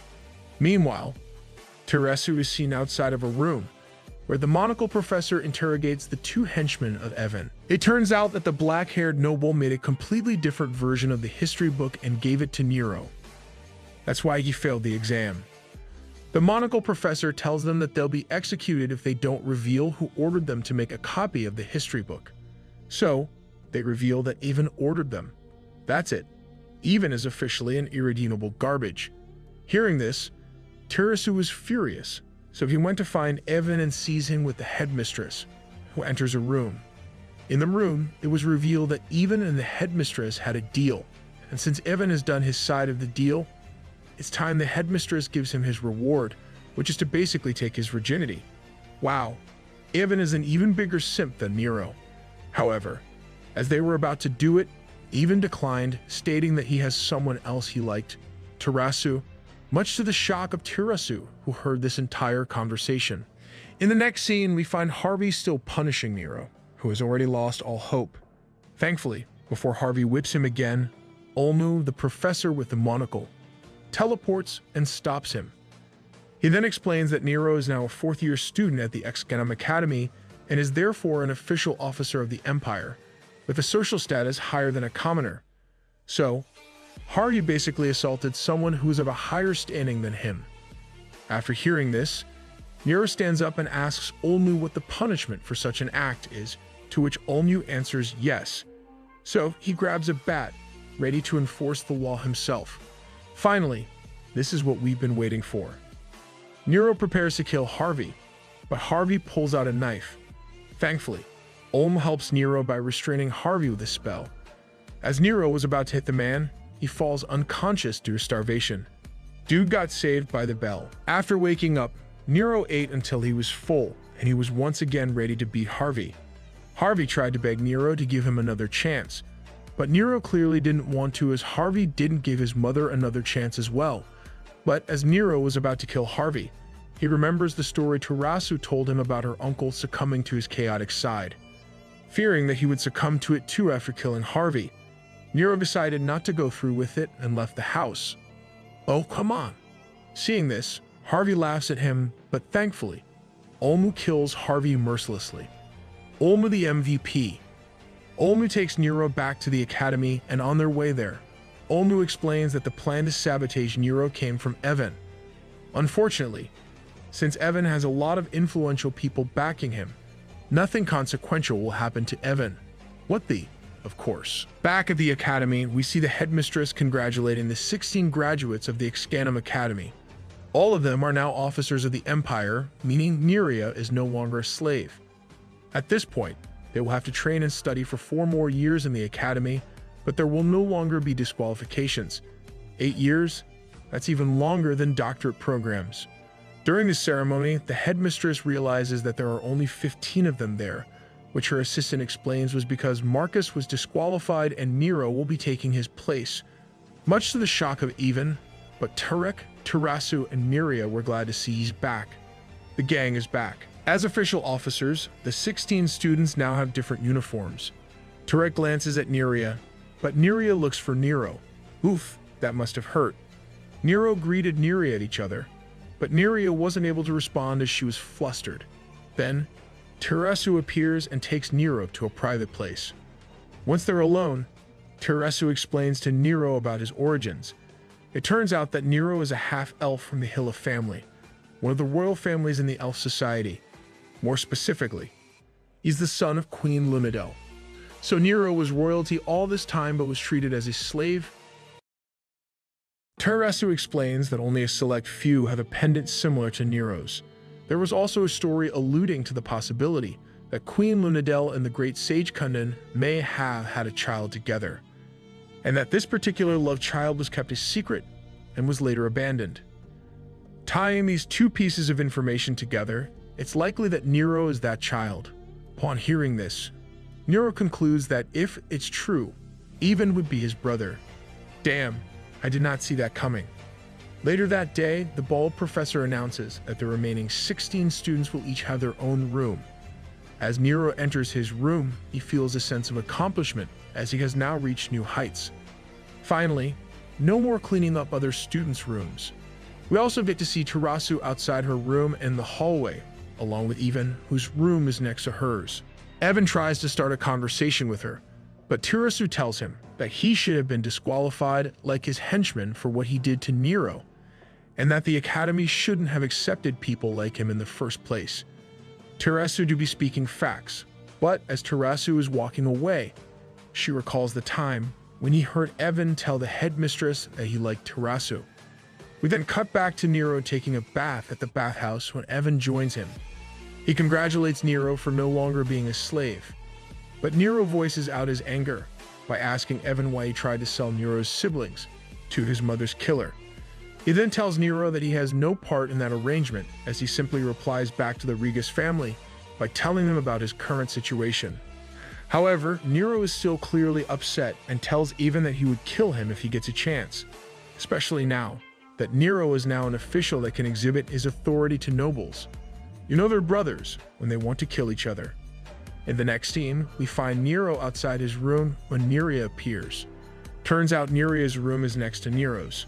Nero praises her for getting first place in the test of knowledge. Nero then asks Neria for a favor, to teach him more about their world's history. Neria agrees and tells him that she can teach him every day after dinner. That's one way to ask for a date. The next day, Neria tells the story of the Mu Empire. The Mu Empire was 3 different kingdoms: the land of the knights, Laurentia, the land of mages, Aruka, and the land of the elves, Noria. This arrangement lasted for 842 years until the seers of Noria prophesied the coming of the demon lord Seknium. To prepare for this, the 3 kingdoms established the Excanum Academy. Seknium scared the shit out of the empire. The prophecy didn't come true for the next few centuries, but as people started to doubt the prophecy, all kinds of monsters appeared. Thankfully, the Excanum Academy has already produced powerful individuals like the Shy, who wielded the legendary sword, Arcdane, also known as the current emperor, and 4 other heroes: Tarek's father, the Black Mag Gangan, the 2 genius mages, Estremis and Kundan, and the Queen Lunadel. The war against Seknium's forces lasted for a long time, with the 4 heroes leading the efforts to stop the monsters. And at some point during the war, Estremis, one of the 2 genius mages, made a breakthrough in his research, which is that a sacrifice is necessary. We then find monsters gathered on a hill stating that Seknium's resurrection is nigh. Then, the 5 heroes appear and attempt to stop the resurrection, but to no avail. So, the 2 genius mages call forth the Divine Lord using their blood. The Divine Lord appears, and the 5 bow down, pleading for the Lord to save them. Seknium, who turns out to be a hot chick, tries to attack the Divine Lord, but it is ineffective. Then, Emperor Miran thanks and apologizes to the Divine Lord right before slicing him through his shoulders. The damage he sustains is then reflected in Seknium, which gives the heroes a chance to kill her. Apparently, the Divine Lord Lugard and Demon Lord Seknium are one entity, so what happens to one will happen to the other. After that battle, the body of Seknium is split into 3 pieces. These pieces are scattered throughout the world, and each contains tremendous amounts of power. These pieces are drawn to each other, and if they come together, Seknium will appear once again. Thankfully, one of the heroes had a device to seal these pieces, called the Eyes of Lugard, which have been guarded since ancient times. Unfortunately, they only have 2 of them, as one has been destroyed, and the people guarding it have disappeared. They probably ran out of milk and went out to get some. They sealed one of the pieces in Noria and the other one in Aruka. The third one remains unsealed. A few years later, when the third piece was coming close to another piece, the heroes decided to take action, and the plan was to seal the third piece in the body of someone with a powerful body that has a lot of mana. So, one of the heroes must be the sacrifice, and Kundin is the first one to step up. The real MVP, taking one for the team. Queen Lunadel is upset at his decision, probably because they're lovers, but Kundin still proceeds with the plan. As he's about to make the sacrifice, we find out that Estramus, Kundin, and Queen Lunadel are in a love triangle. Better love story than Twilight. He teleports to the third piece and takes it in. His fellow heroes come to check in on him, but it turns out that Kundin has been possessed and is being controlled by the demon god. So he attacks the heroes. Estramus blocks it with his shield, but the shield breaks and disintegrates his arm. However, he still has a plan. While the possessed Kundin is fighting Murin, Estramus teleports behind him and casts a spell. The spell sacrifices the user, Estramus, and this time successfully seals the third piece and Kundin. Poor Lunadel, both her lovers are gone. With the sacrifice of the 2 genius mages, they were able to seal the third piece. As Neria ends her story, Nira starts to shed tears, realizing the sacrifices that have been made. The next scene shows Evan and the headmistress in the same room. Evan tells the headmistress that he wants more power, and as payment, he gives the headmistress his blood, the same blood of the heroes in the past. She's quite literally bloodthirsty. The headmistress wonders why he wants more power if he's already the strongest among his peers. But as he recalls his encounter with Miro, he states that he's not even close. During all this, a spirit watches. When Evan leaves the room, Teresu corners him and tells him that she knows he's scheming something, and asks why he wants to harm Miro. Evan replies by saying Miro is a slave, which upsets Teresu. Teresu tries to hit him for it, but Evan blocks his hand and calls Teresu a hypocrite, saying that even Noria has lower-class people. That's classic, shifting the blame to someone else. Teresu states that they are different because the nobles in Noria take their responsibility more seriously and don't look down on lower-class people. Evan then hugs Teresu out of nowhere. Evan finally admits the real reason why he's adamant about beating Miro. He is scared of Nero, as you should. We then cut back to Nero, who's walking in the hallway when he passes by 3 other students who mock him for being a slave. But unlike before, Nero doesn't take their bullshit and beats them up right there and then. Yes, join the dark side, Nero. Nero is more upset than before, because these are the people his father had sacrificed his life for. And as he says this, Evan explains to Teresu that he wants to become a Shai to save his father. Evan asks Teresu for advice, but Teresu doesn't take his bullshit and basically tells him he's a spoiled brat, unlike Nero, who had to face difficulties all his life. Yes, you tell him. In the cafeteria, we find the students of the academy eating mindlessly, while Nero cannot help but be upset. He then lashes out, which shocked the students, before leaving the building. Outside, he vents his anger by cutting down a tree. He's upset that the people who his father gave his life for turned out to be greedy pigs, so he sets out to change this system. In Neria's room, we find that she's preparing an almond, and she plans to give this to Nero, which in this world is the equivalent of giving chocolate to a crush on Valentine's Day. Then, in the next scene, Nero is beating up his fellow students, clearly upset about something. They probably insulted him again or something. While he's beating up a student, Tarek stops him and tells him he's going too far. Turns out the student did insult Nero. The student threatens to tell his father, but Nero threatens him back by saying that if he becomes the shy, he'll take revenge on that student if it ever comes to that point. Tarek scolds him again, but Nero responds by saying he's the same as them. Oh, now you're going too far. Neria and Terasu witness this scene, so Neria holds off giving Nero the wrapped almond.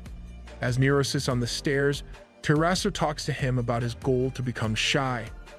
Nero explains that the world his father tried to protect with his life has now become corrupted, littered with people who are greedy and are willing to treat other people's lives like trash, similar to how people treated his family. He wants to become shy in order to change the world. Even hears this as he is taking a peek at their conversation. You sneaky bastard. Finally, Neria was able to present the almonds he packed to Nero, which is probably the same as confessing her feelings, but Nero refuses. Be nice to her. God damn it. In the next scene, Terasu gives Nero several almonds, but this time, Nero accepts and they kiss, and since Evan was watching, he sees this as well.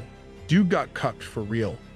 He then throws a tantrum in his room. It turns out Tarek was also planning to give Neria almonds, but he decided not to. In Neria's room, we see Neria crying. So much drama. The next day, the bald professor gathers all the fourth-year students and tells them they're going to test their swordsmanship like before. This time, however, their goal is to fight the bald professor with swords alone, and they will be awarded points according to what they can do, be it hitting him, making him fall over, or disarming him. A couple of students go at him at once, but he managed to fend against them. Tarek and Evan also give it a try, but they just got insulted by the bald professor before getting knocked down. They try again, but the results were the same, so Nero also gives it a try. He's doing better than the two, and with his technique, he was able to split the professor's sword in half, in which, effectively disarming him, much to the shock of everyone. He really has a talent for breaking swords. So, the professor surrenders. Nero taunts the other students by saying they can't surpass him, but this upsets Evan so much that he activates his magic. The bald professor tries to stop him, only to be entangled with his magic. He then attacks Nero, but Nero successfully dodges every time. Tarek also tries to stop Evan, but Evan uses magic to knock him out. He also warns the other students to back out if they don't want to be in danger. Nero runs towards his sword and equips it to prepare for battle. They then get in heated combat, and Evan even uses an unfamiliar spell. Turns out Evan wants to kill Nero because he kissed Terasu. Evan is very jelly right now. Their battle continued for a short while until the headmistress interrupts by knocking them both out with her magic. Lol, one-shotted. A week later, Nero and Evan meet again with each other, but they just ignore one another. Tarek meets up with Nero and explains that the next time Nero gets in a fight, he'll get expelled, and he only avoided punishment because Evan started it this time. Tarek then proceeds to hit Nero as he's upset how Nero, despite being nursed back to health by Neria, tells Neria to leave him alone. Yeah, Nero needs to learn a lesson.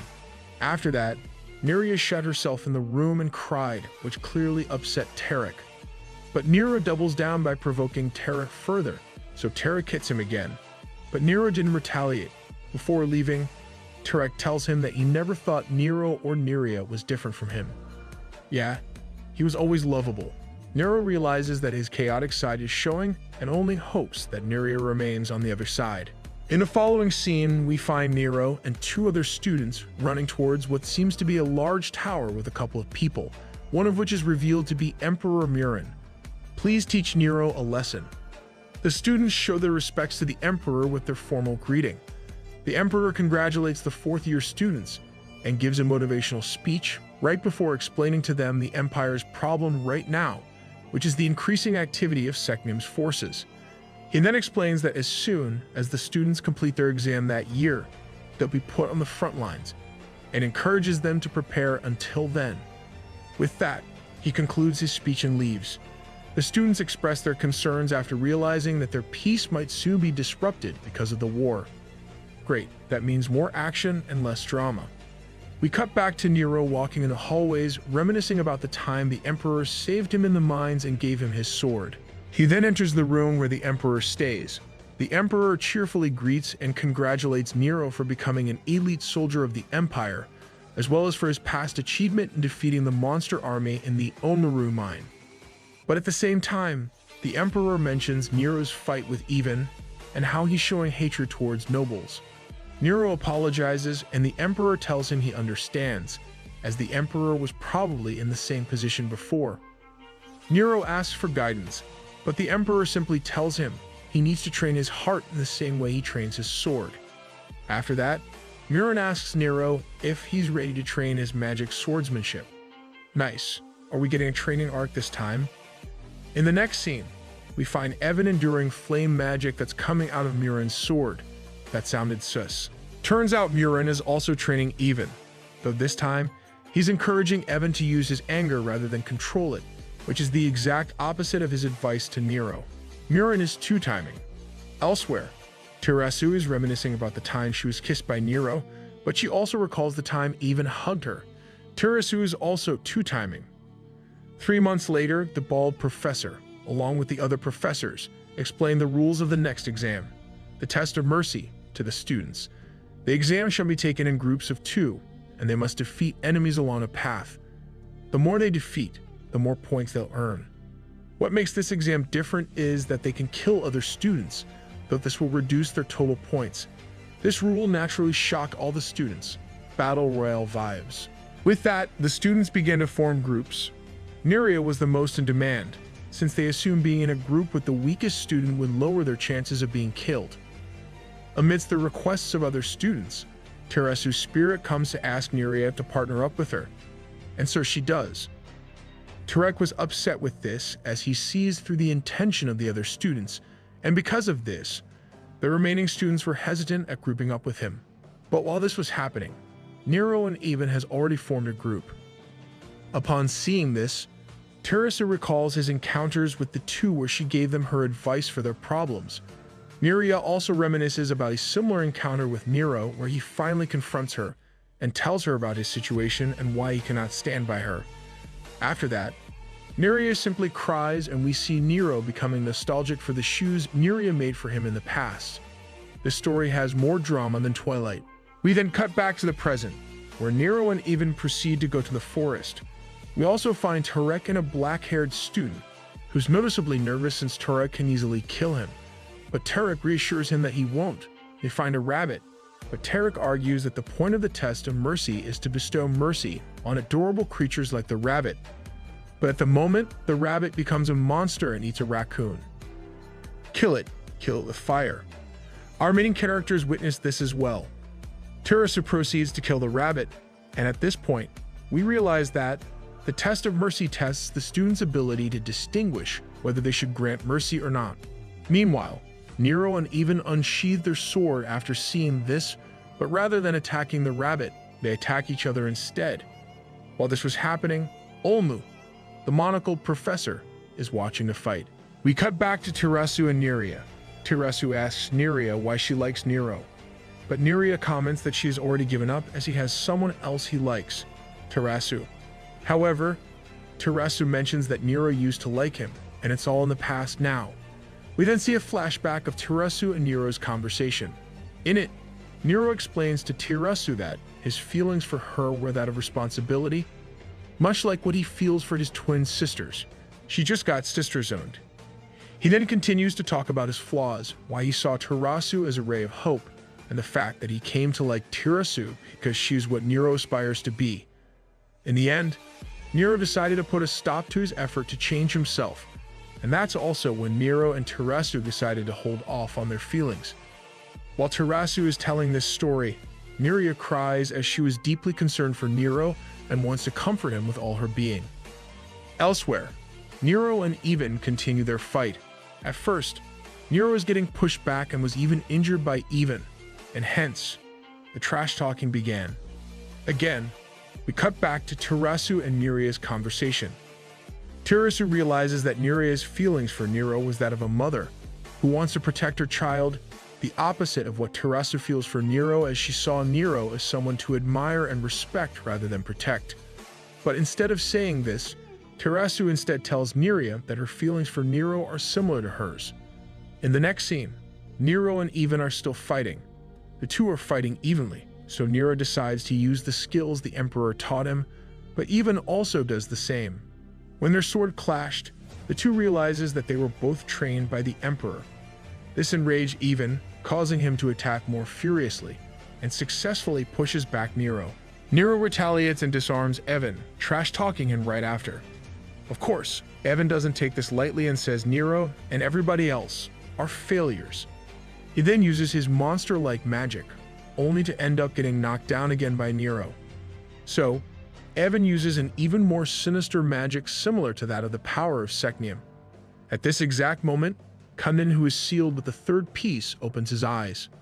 Upon seeing Evan's appearance, Nero realizes he uses the same power as Secnium. After a bit of trash talk from Even, Nero attacks Even, cuts off his arm, and stabs his heart. Even still couldn't beat him with all his power-ups. Lamau. Elsewhere, Terasu kills a monster right before asking Nirea if she thinks she can overcome the gap Nero has made between him and his peers. We cut right back to Nero and Evan's fight. Even surrenders, but he still shows remorse towards Nero as he claims Nero has been taking everything from him. Little bro got cucked and became a villain. Nero responds by saying they should just talk it out, and he is entitled to it. Nero then reveals that he's Evan's half-brother while showing his pendant, much to Evan's surprise. Evan was doubtful at first, so Nero shows him the pendant and explains what it stood for. He then tells Evan how he was abandoned and adopted by slaves, hence his origin. After that, we see a flashback of what exactly happened between Lumidel and Kundin. Turns out the two had to go their own ways because they both had to protect their home. Kundin is also meant to have a political marriage with someone else. Kundin tries to convince Lunadel to stay with him instead, but to no avail. Even in this world, politics suck. With that, Kundin gets into a political marriage with Evan's mother. Then, the war raged on, so Kundin decided to head to battle despite his wife's persuasion. In the war, Kundin gets injured during his fight with a monster. So, Lunadel rushes to the camp where Kundin is residing and finds Estremis and Kundin. Estremis cannot fully heal Kundin, so Lunadel decides to heal him instead. However, this method shortens the lifespan of the user, so Estremis objected, but Lunadel goes through with it nonetheless. If only my healer in games is this selfless. Kundin wakes up to find Lunadel, and the two get into an emotional reunion. After that, Kundin comes back to his hometown. Evan's mother comes to greet and hug him, but Kundin ignores her. That's when Kundin explains his relationship with Lunadel and how she's pregnant with their child, much to the grief of Evan's mother. Everyone is a two-timer, apparently. After that, Kundin tells his wife he'll be leaving and she should just think of him as a dead person. The mother was upset as they were about to have a child. So before leaving, Kundin gave his child the name Even. Don't worry, he'll probably come back once he gets some milk. A few months after that, the war ended, so Kundin must have already been sealed at this point. That's when the rumors regarding Kundin's and Lunadel's child spread, though that rumor died out shortly after. In the next scene, we find Murin being crowned as the Shah and Emperor of the Empire. Every kingdom, including Valencia, Noria, and Aruka, witnessed this crowning ceremony. After that, he meets with Lunadel, curious if the rumors about the child are true. Lunadel confirms the rumors. The two worries as this child will most definitely get caught up in the fight for the throne if he's discovered, but Murin reassures Lunadel that he'll stop the rumors. After that, we see a scene where Evan was born and Nero was adopted by his slave parents. Upon hearing this revelation, Evan becomes even more furious since that means Nero was the reason his father left them. No man, he left for milk. So Evan becomes even more insistent to kill Nero, but Nero refuses to battle to the death. Their battle continues after Evan gets another power-up. Damn, how many power-ups can you have? You're not even the MC. With it, he's able to push back Nero in their battle. Elsewhere, Tarek and the black-haired student have just finished their battle against countless monsters. The two are curious why some are extremely aggressive, while others were passive. Lol, they killed even the innocent monsters. We cut right back to Nero and Evan's fight, in which Nero has finally given up. Evan now has the chance to kill him, but after a flashback montage of his experience in the academy, Evan decides not to kill Nero. He then realizes that they are fundamentally the same. Here comes the power of friendship. At that moment, the seal stopping Kundun from going loose cracks. It also turns out that Murin had planned for this to happen. As mentioned by the headmistress, Hydia. After the exam, the professor goes ahead and tells the score of each group. Tarek's group got 0 since they killed everything in sight. Others got a positive score. Tarasu got -4 since she probably killed an innocent creature, and Nero and Evan got -5. Neria, despite being in the same group as Tarasu, gets 7 points because she didn't kill anything. With that, she's the leading candidate for Shah, much to everyone's surprise. Everyone got stomped on by Neria, lol. The students gather in the hallway as always, and the headmistress greets and congratulates them for completing the 5th exam. She then announces that next week they'll be sent to the front lines, as mentioned by the Emperor. But before that, there will be a banquet held in Aruka for the students, and they must get a dance partner who they'll spend 5 days with. So, basically, it's a school dance. This is becoming more and more like a drama story.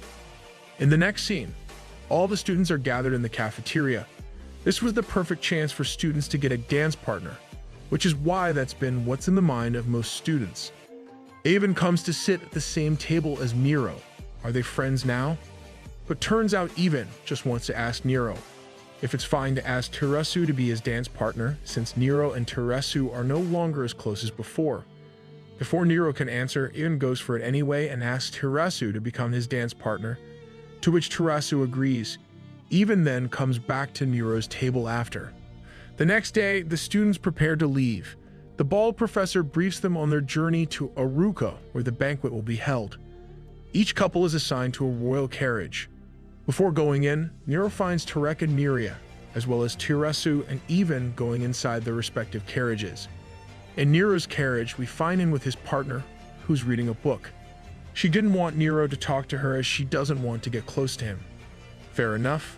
Meanwhile, in the other carriages, Tarek and Neria get along well as Tarek tells her stories of his childhood. On the other hand, Tarasu and Evan have a more meaningful conversation, as Tarasu asks Evan why he's always with the headmistress. Evan explains that people comparing him with his father, as well as Nero's appearance, resulted in his inferiority complex. That's why the headmistress offered to give him more power in exchange for blood was a tempting deal. The power he got from the headmistress was the power of Secnium. Though it surprised him at first, he has come to accept it as part of his own. The journey continued and our characters began to come closer because of it. And all this time, Nero is just bored out of his mind. The carriages then stop and the students are ordered to stay in an inn nearby. As the students are getting out of their carriages, Nero finds Tarek and Neria and Tirasu and Evan, who are much noticeably much closer than before. Oof, that must be painful. As they walk to their inns, Nero is slowly realizing that he's hurt, though he doesn't understand why at first. This is his first heartbreak after all. This continued until the end of the day. The next day, the students continue their journey to Aruka via carriages. Tarasu, upon seeing the violin in their carriage, asks Evan to play it. Evan goes along with it and plays a song. In another carriage, we see Tarek and Neria still talking about their childhood, though Neria is the one doing the most talking this time. All the while, Nero is struggling to converse with his glasses partner. In the next scene, the students are on a boat.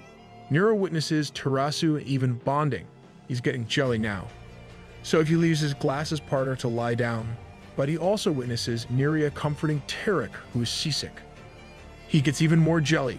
Finally, they arrive in Aruka. While in his room, a butler comes to give Nero his outfit, which he then wears.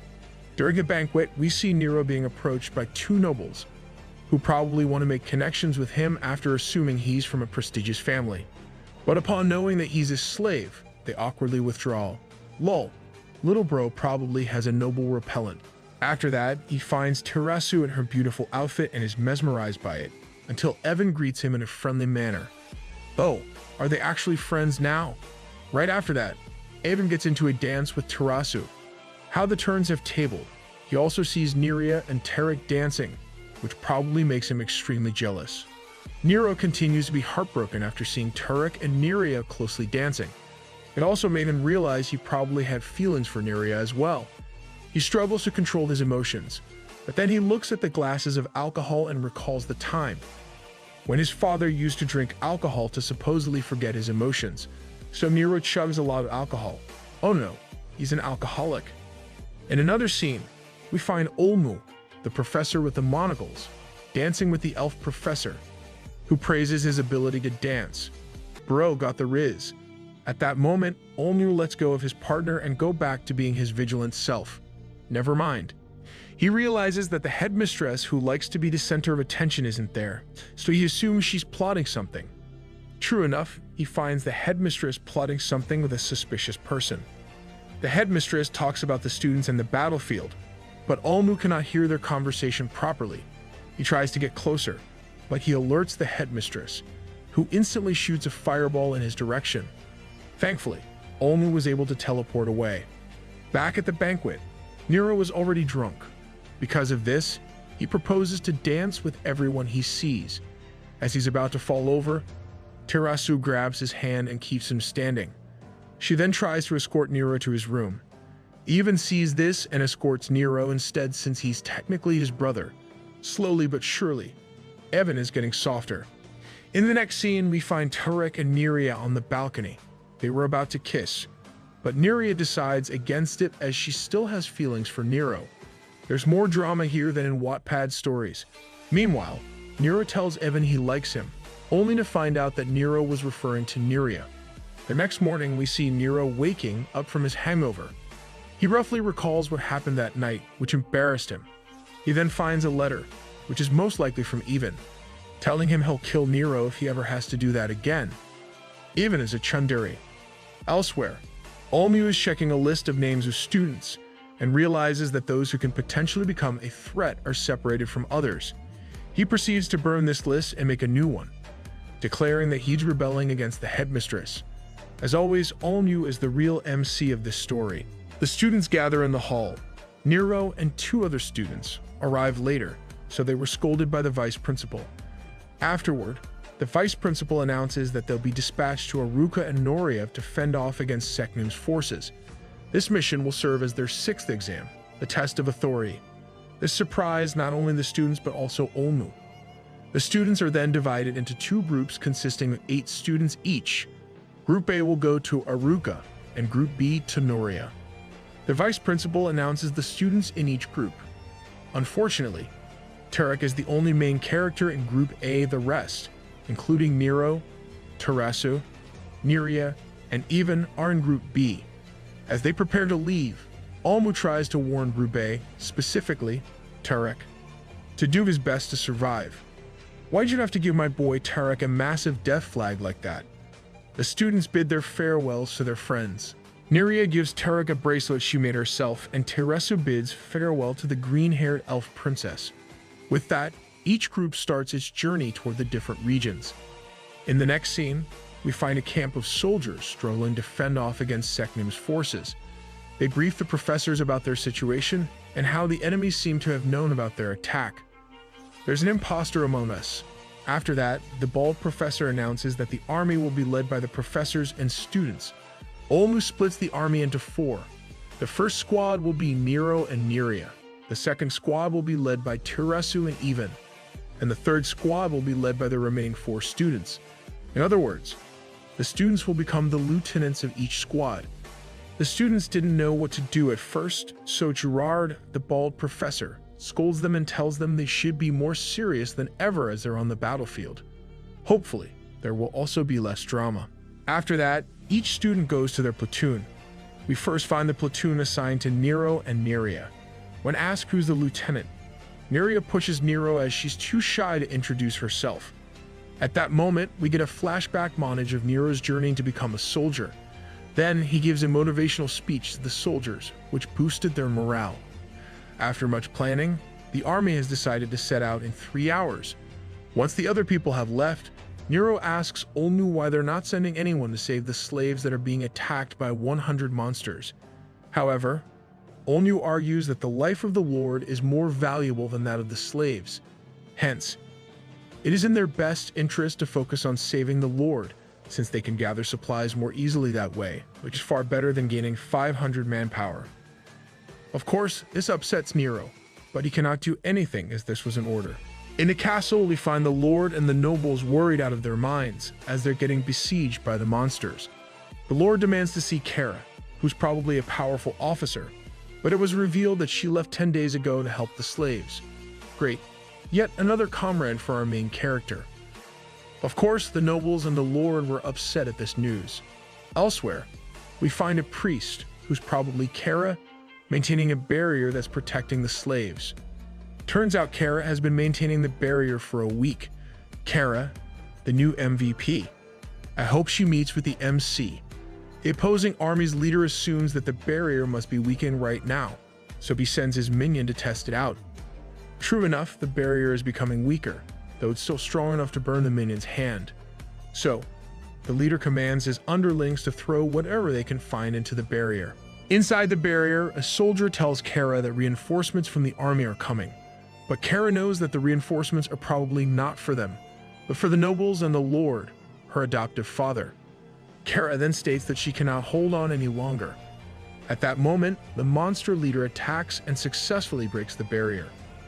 Right before the monster kills Kara, he hears the sounds of battle from a distance. We then see Nero fighting the monsters. MC to the rescue. After his valiant entrance, the remaining members of his platoon head toward the monsters. A soldier gets knocked away, but he was instantly healed by Neria, healer diff. Seeing the two students' abilities, the soldiers fight with boosted morale. Meanwhile, back in the main army, the bald professor calls for Nero's group, but no one responds. This is giving me group chat vibes when you ask someone for help. Someone then says they went for the slaves, prompting Olmu to realize that this insubordination may just cost Nero everything. At least the MC is following his belief. Kara wakes up and finds that she's still alive. She then sees Nero fighting the monster leader. Meanwhile, the castle is still being sieged. The Lord receives news that the army is sending reinforcements, albeit it's a bit smaller now since Nero's squad is not taking part. Yeah, he's kicking ass right now. The main army remains skeptical since they've already lost part of their forces, but they still proceed to plow through the countless monsters sieging the castle. They manage to enter the outer wall of the castle with the professor's help, but at the same time, the monsters were able to enter the castle where the nobles and the Lord reside. Elsewhere, Nero is held by the neck by the monster leader. Never mind, he's not kicking ass.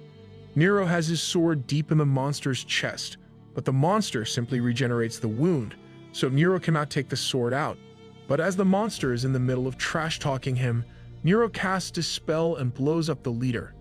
With that, the soldiers begin to counterattack more furiously. Kara then thanks Nero for protecting the slaves. Yes, is that another ship? During the battle, the slaves thank Nero, but rather than simply accepting their thanks, he encourages them to step up and protect themselves with their own hands. He then explains that he was also born as a slave. With this, he was able to encourage the slaves to take up arms even though slaves aren't allowed to hold weapons. Nice. Plus 500 soldiers. We then cut back to the main army, who are slowly getting surrounded by the monsters.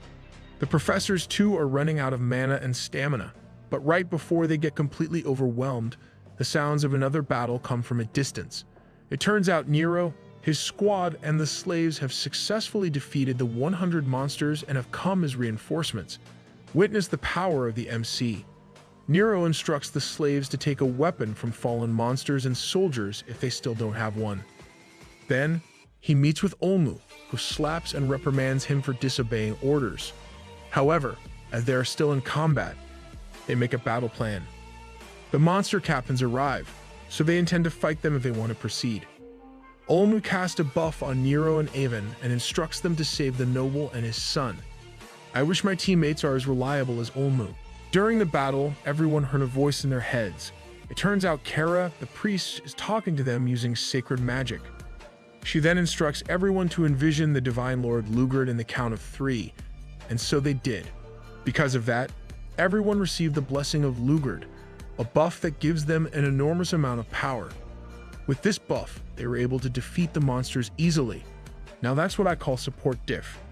Nero and Even then find their way through the horde of monsters using an invisibility spell. Upon entering the castle, they're met with the main leader, who's holding the lord by the neck with magic and tells them they're too late. Who cares? He was a useless lord anyway. In the next scene, Kara instructs other soldiers to gather the injured in one area. Once that's done, Kara attempts to heal them with her magic, which she was able to do successfully. However, as more injured soldiers come to her, she was unable to continue as she's running out of mana. Nerea sees this and asks how to cast that healing spell. Great, a power-up for Nerea. We then cut right back to Nero and Even, who was easily defeated by the monster leader. The leader explains while holding Evan by the neck that it cannot defeat him since he has the power of Seknium. Upon saying this, a blue trident stabs him in the back. He was able to retaliate since Even, too, has the power of Seknium, much to the monster's surprise. And with this chance, Nero was able to cut off the leader's head, successfully defeating him. As they say, brothers who kill together, stay together. Meanwhile, Nerea is trying to cast the sacred healing magic that Kara cast earlier. She expresses her desire to save the soldiers, and with her earnest request, the Divine Lord responds. So, Nerea successfully cast the healing magic, healing the injuries of every ally on the battlefield. Nerea is extremely OP. With that, they were able to win this battle and everyone celebrates. After the war, Kara was crowned as the master or lady of the region, since the previous was killed in the previous war. She then declares that slaves can bear arms, seek education, and join the military. Wow, so it was actually a good thing the previous lord died. Nice. Kara then thanks Nero and Nerea for coming to their rescue when nobody did. Upon seeing this, Olmo recalls how the current emperor, Murin, made everyone bow before him despite being a slave. And this time, Nero, who's also a slave, was able to make everyone raise their head. Oh, that's probably why the title is Slave B. The emperor is the slave A. In the first scene, Nero is being pulled by tentacles while reaching out for Nerea, only to fail. Lol, that's a scene straight out of hentai. But it turns out that has yet to happen. 1 week prior to that, we find the professors planning a battle. This time, the students are grouped into 3, since there are 3 strategic points they should cover. Oh, just like a MOBA then. With that, the students proceed to travel to their respective regions.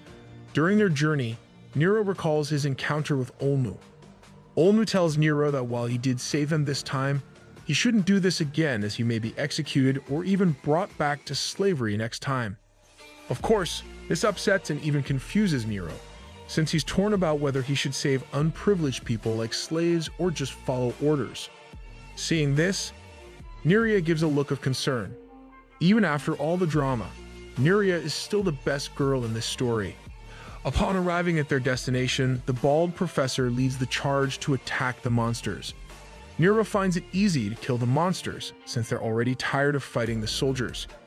He then hears a scream from a distance, and finds that Nerea is about to get killed by a monster. Thankfully, Nero managed to kill the monster before his attack connects. Nero then instructs Nerea to stay near him and don't leave his sight. Oh no, Nero is cucking Tarek too. After a long day of fighting, they were able to kill all the monsters successfully. They were then welcomed by the soldiers inside the castle. However, seeing how weak the monsters are, Juror asks why the soldiers struggled against them. It turns out that they were also busy dealing with slaves that are laying siege upon the soldiers. They probably treated those slaves like trash. Because of the revolt, the supply lines of the soldiers were cut off, hence why they were also exhausted.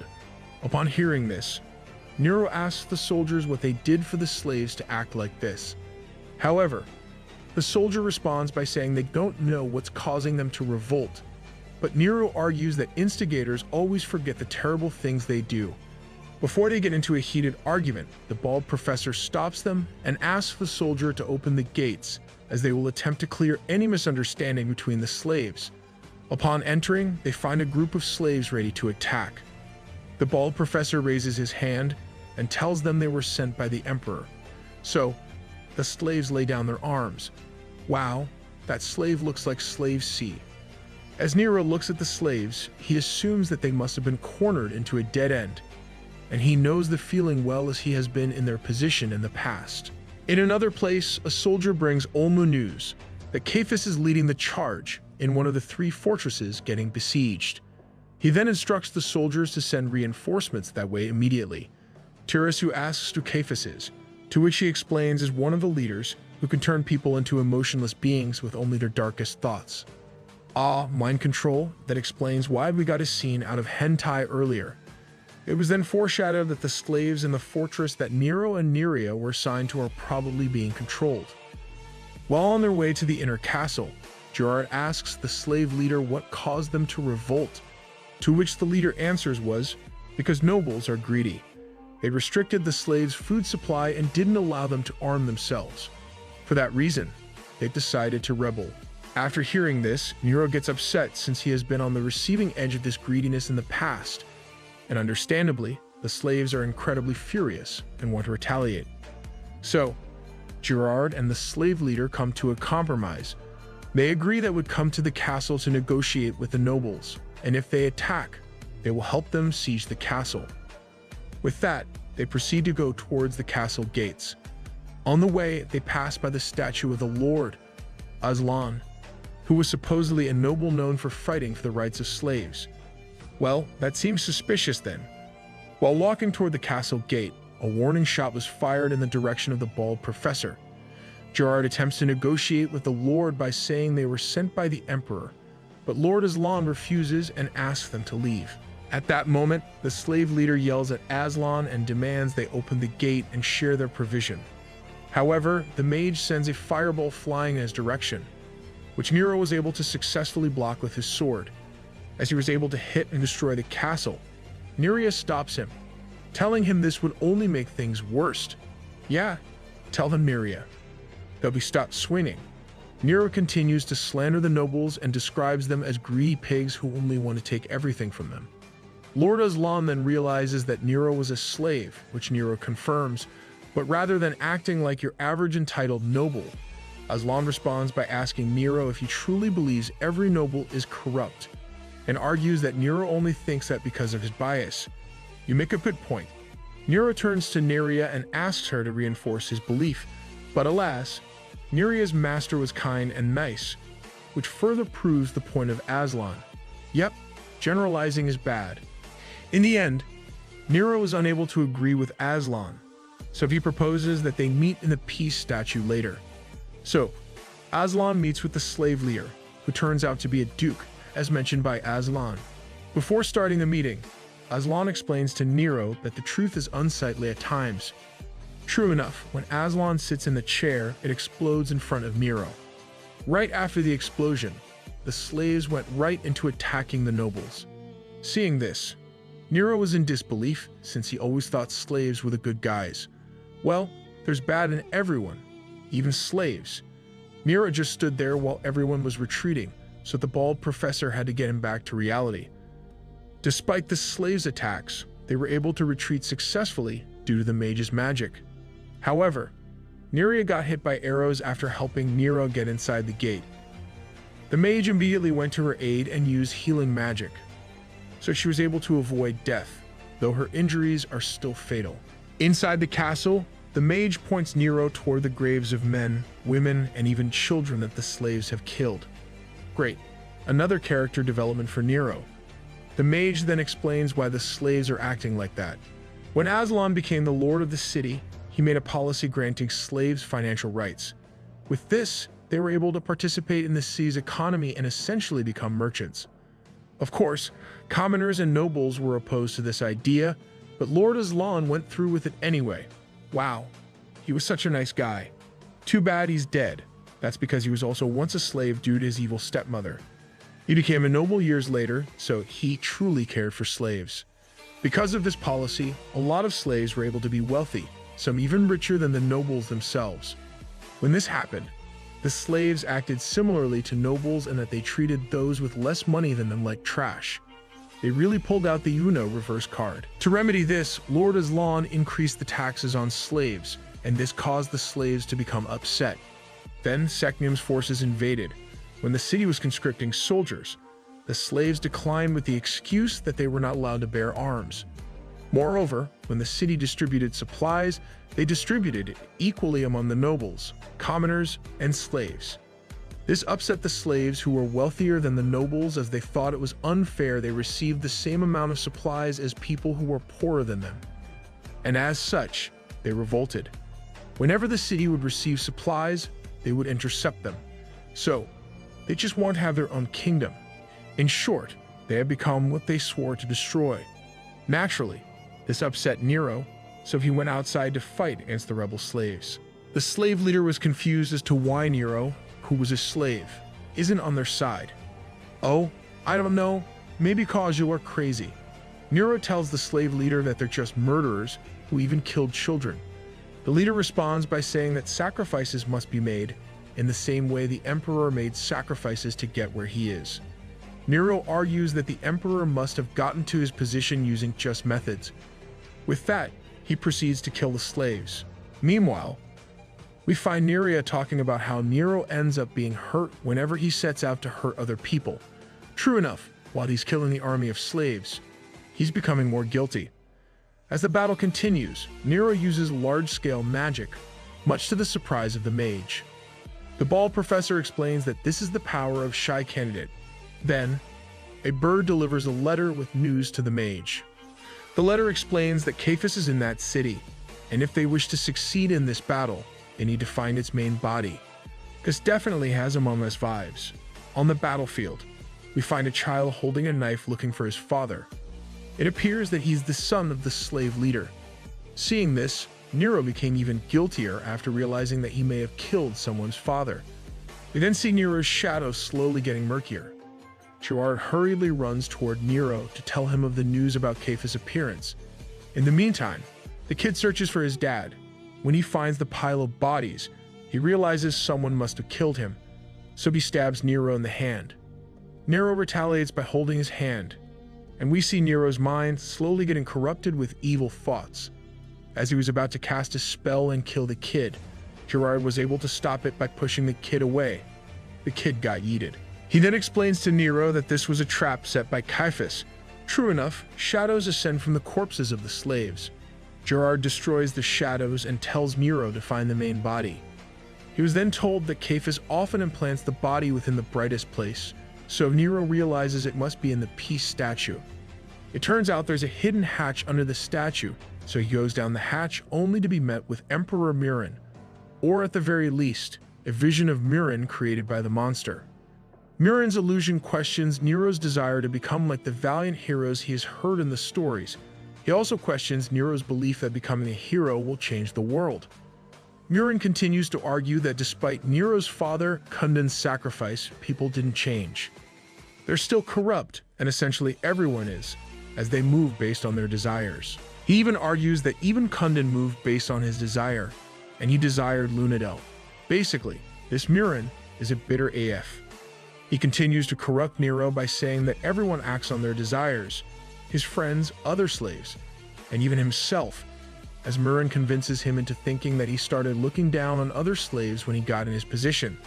Upon hearing this, Nero recalls the time his encounters with slaves that were greedy and corrupt, reinforcing Murin's points.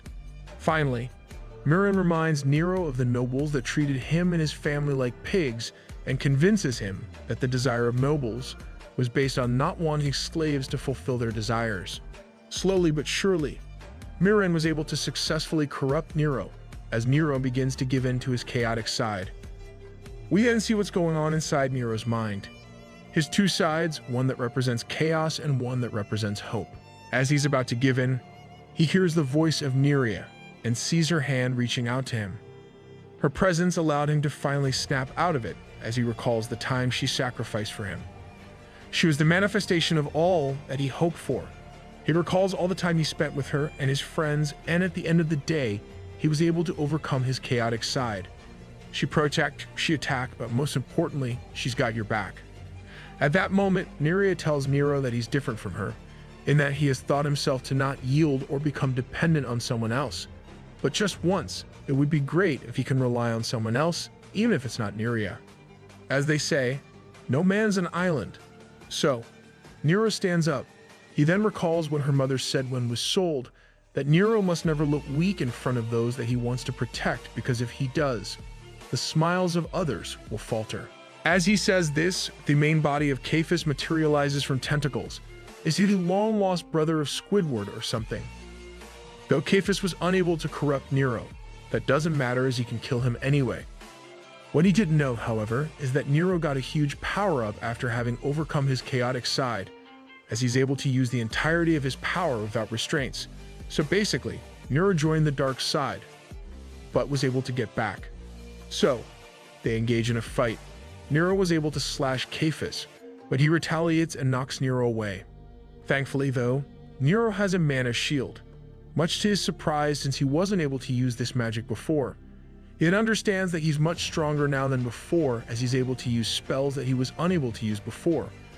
So, they go for a round 2, that's what she said. This time, Nero is able to overpower Caiaphas, and during their fight, he recalls the time when the Emperor Miran was training him. Miran explains that everyone has a power, and it's within their heart. Only by consuming the darkness inside them will they be able to awaken their true power. True enough, Nero is able to resonate with the power of Lugard. He then recalls Miran saying that Secnium's forces are weak to this power, so he tries to use it against Caiaphas.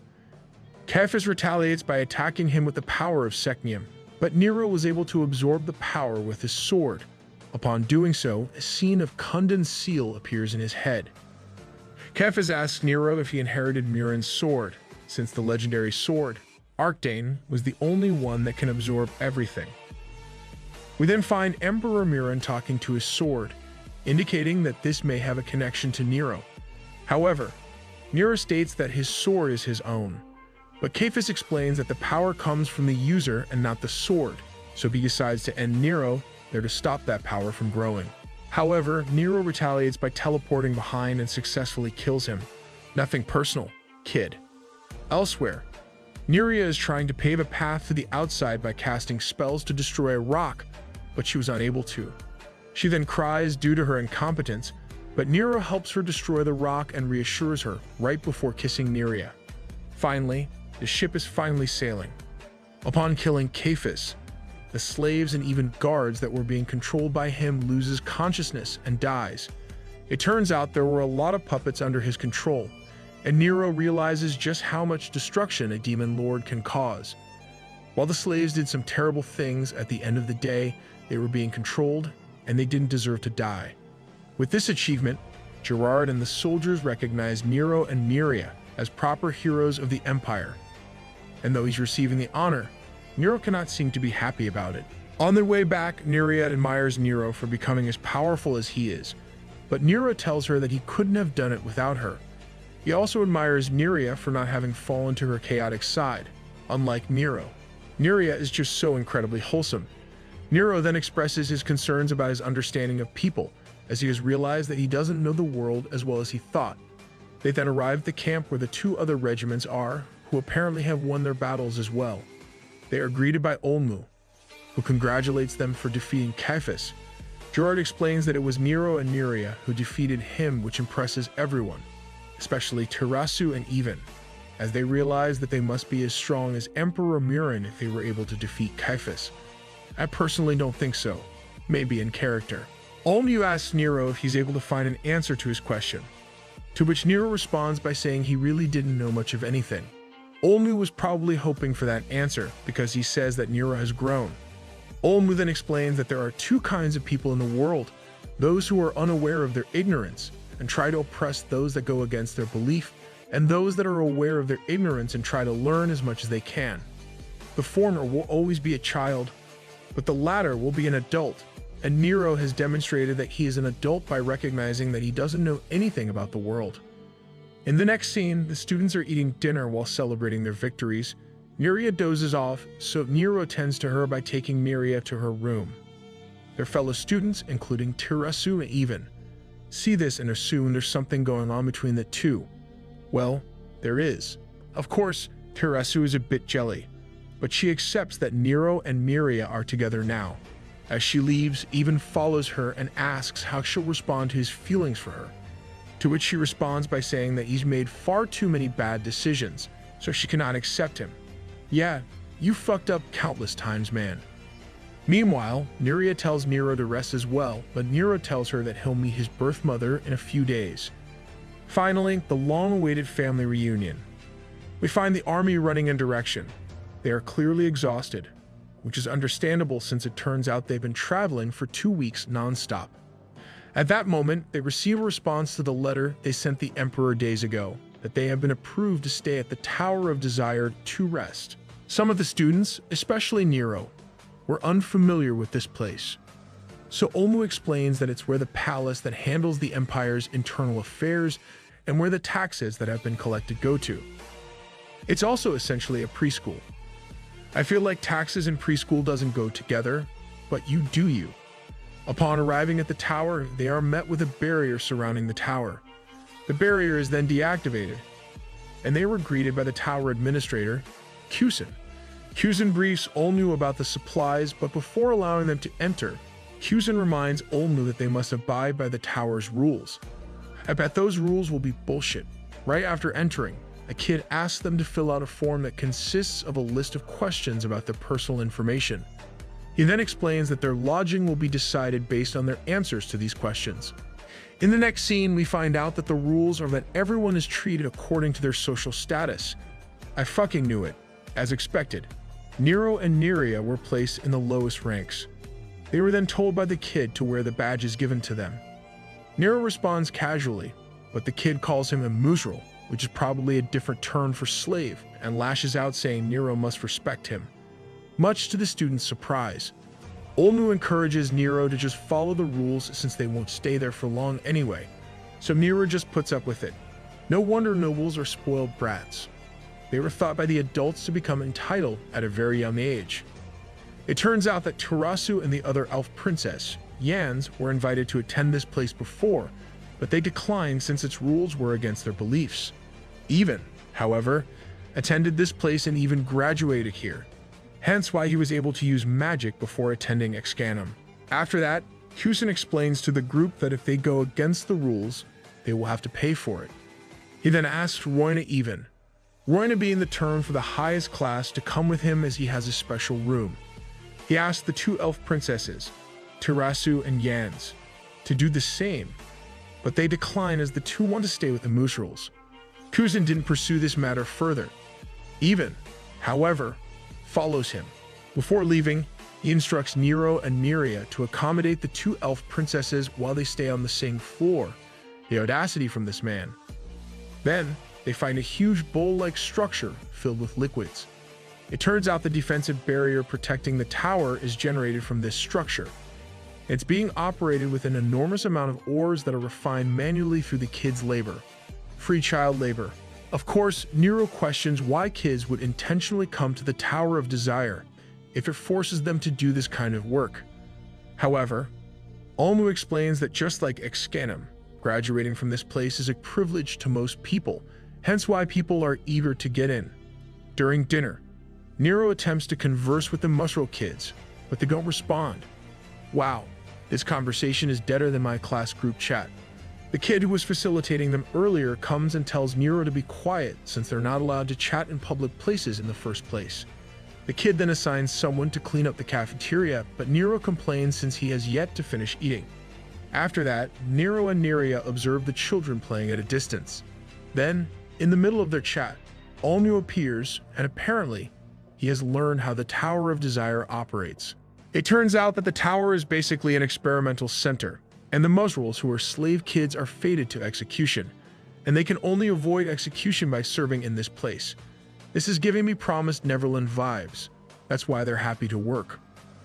Olmu also explains that, unlike the Excanum Academy, the professors aren't the ones who give scores to the students. Instead, the students in the higher classes are the ones who decide the scores of those in the lower class. So high-class students can expel anyone they don't like? Got it. Elsewhere, Kusin is talking to Evan and reminds him about the responsibilities of nobles. Kusin also reminds Evan of his experience inside the tower, where he supposedly made a terrible decision. We then cut right back to Nero, Neria, and Olmu. Olmu further demonstrates the nature of this place by summoning a lot of coins. The kids see this and immediately inform the higher class kid, the Scoff. Upon seeing this, the Scoff instructs them to call the Roinas as well. If I were there, I would have taken everything. Olmu explains that they act like this because they were conditioned to only take what they deserve according to their social status. So, since the Musrals or slaves only earned so little, they didn't take any of the coins as they didn't think they deserved it. Instead, they called the higher class students. That's essentially what this tower is all about, an experiment to observe the interactions of kids when they are conditioned to believe certain things. Nero didn't believe this experiment was approved by Murin since he was once a slave, but Olmu explains to Nero that when Murin became the emperor, slavery became stricter. And this tower is a project Murin himself is involved in. So is Murin actually a bad guy? We then see Evan struggling to stand up after remembering his supposedly traumatic experience. Kusin helps him up and tells Evan he'll take him to the top of the tower. Olmu ends his explanation by saying that the concept of money and earnings is made by the Empire to push people to work harder. Only by doing so can they keep the economy going. We then cut right back to Evan. Upon arriving at the top of the tower, they find a laboratory where a couple of bodies are stored in large capsules. It turns out that those are the bodies of kids that were expelled and were about to be executed. Okay, so it's somewhat similar to Promised Neverland. This surprised Evan. Kusin then points him to a specific body, saying that it was the body of the kid who Evan personally expelled. Evan still remembers the kid's name, which indicates that they might have been close. Oh, backstory time. Meanwhile, Nero still can't believe that the Empire, much less the Emperor, is funding this project. But Olmu explains that Nero doesn't know Murin very well, and he shouldn't act as he does.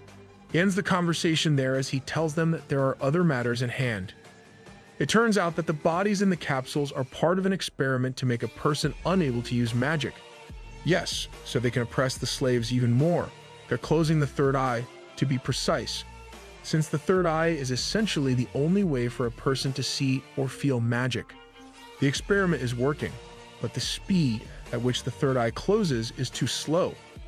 Kusin then explains that they're already doing this by spraying potion through the sky. The worst part about this is that the third eye is also connected to the spirit, so by closing it, a person will also lose their spirit and become more irrational. So basically, like drugs. Kusin explains that they're doing this so they can more easily control the lower class, since the higher class Roinas are few in number and can easily be overwhelmed by the large numbers of slaves. At that moment, Evan sees the body of Max reaching his hand out to him. We then get a flashback of Max breaking a teacup in front of Evan. Evan keeps this a secret, not wanting Max to get punished. In the next scene, Evan gives Max a plate of smoked duck. Evan then explains to him that while he's being taught to kill people, he doesn't want to. I'm starting to like Evan again. He then tells Max that if he kills someone, it would not be him, but Roina. Then we see Max getting caught for trying to steal a supposedly important object, but Max states that he had no choice since he needs to buy medicine for his mother.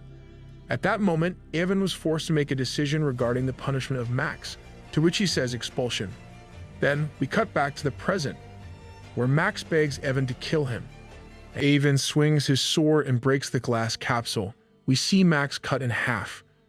Damn, he got marcoed horizontally. Upon witnessing this, Kusin gets upset at Evan since the specimen, Max, was worth a lot for their experiment. Evan rebuts by saying that to the Shadow Lord, Secnium, they're not any different from a worthless worm anyway. That's an insult to worms. However, Kusin argues that they are sons of Lugard, not Secnium, and insists that what he's doing is noble. But Evan counters by saying that Lugard does not condone these wicked acts. He then prepares to cast magic onto Kusin, but Olmu stops him as he enters through the doorway, along with Nero, Neria, and a couple of other people. Naturally, Nero and Neria is surprised at what they see inside the laboratory. Kusin visibly gets upset at their act of trespassing, stating that the experiments were authorized by Emperor Murin, and threatens them with this fact. Olmu responds by showing Kusin a bundle of papers, which frighten Kusin as he takes a look at his desk. Those are probably his collection of erotic mangas. Olmu explains that he was suspicious of Kusin from the beginning, as he didn't show signs of concern, despite the Empire currently being in a war. It was also strange that the tower had such weak barriers during the war, despite having a lot of budget. He was probably spending all of it on erotic mangas. With these suspicions to go off of, Olmu investigated Kusin, with the assumption that Kusin made a deal with the enemy. Olmu really is the MVP of this story. As expected, Kusin did make a deal with Seknum's force. He was to give them the results of his experiments and research in exchange of being left alone in the Tower of Desire. With that, they have reason to take Kusin into custody, and so Olmu commands Nero and Miria to arrest him. Kusin despairs since he was already close to completing his experiment of controlling the low-class people. Surprisingly enough, Avon finishes him off rather than getting him arrested, stating that he was a traitor. Finally, Avon did something productive. Avon then kneels and expressing his guilt and regrets to Max, which turns out is still alive. He then looks at him and extends his hand. Avon then burns him and ends his suffering. With that, Avon leaves, and as he does, he tells Teresu that while he's not sure if he can be a good person, he would at least not become worse. Will this be the turning point of Avon? After that incident, the administrator of the Tower of Desire changed, and the social experiment with the 12 classes as well as the Kusin's personal experiment was put to stop. This whole incident was covered up and remained a secret to the outside world. In the following scenes, we get a montage of our characters fighting Seknum's forces in the war, which changed their view of the world completely. We also get a scene of Teresu healing Avon, during which Avon makes a move but is turned down by Teresu. Oof, that must have hurt. Teresu explains that she wants to become shy. Nero nor Avon was her priority, but rather her family. So, before they recognize their feelings, they must first graduate from the Excanum Academy and save the world. Avon tells her he'll change for the better. With that, the montage continues as they struggle to fend off against the forces of Seknium. We then see Nero with one of his classmates, Rivero, bleeding out in his arms. Nero calls for help, but to no avail. As Rivero is about to die, he recognizes Nero and apologizes for treating him badly in the past. Side characters around the MC dies easier, I guess. After that, Nero regrets not being able to save him. The montage continues again, with a focus on Teresu and Avon this time. Then, by the end, they reach Noria, the Elven Kingdom. In the next scene, a gigantic monster is attacking what seems to a wall. Attack on Titan vibes. The monster successfully breaches the wall, allowing smaller monsters to infiltrate. Attack on Titan ship. Elsewhere, a soldier walks in on a room informing Queen Lunadel of the situation. Upon receiving the news, Queen Lunadel tells him that she will help with the defense, but she's clearly not doing well. As such, the soldier is against her decision, since she might come to harm, and that will affect the entire kingdom.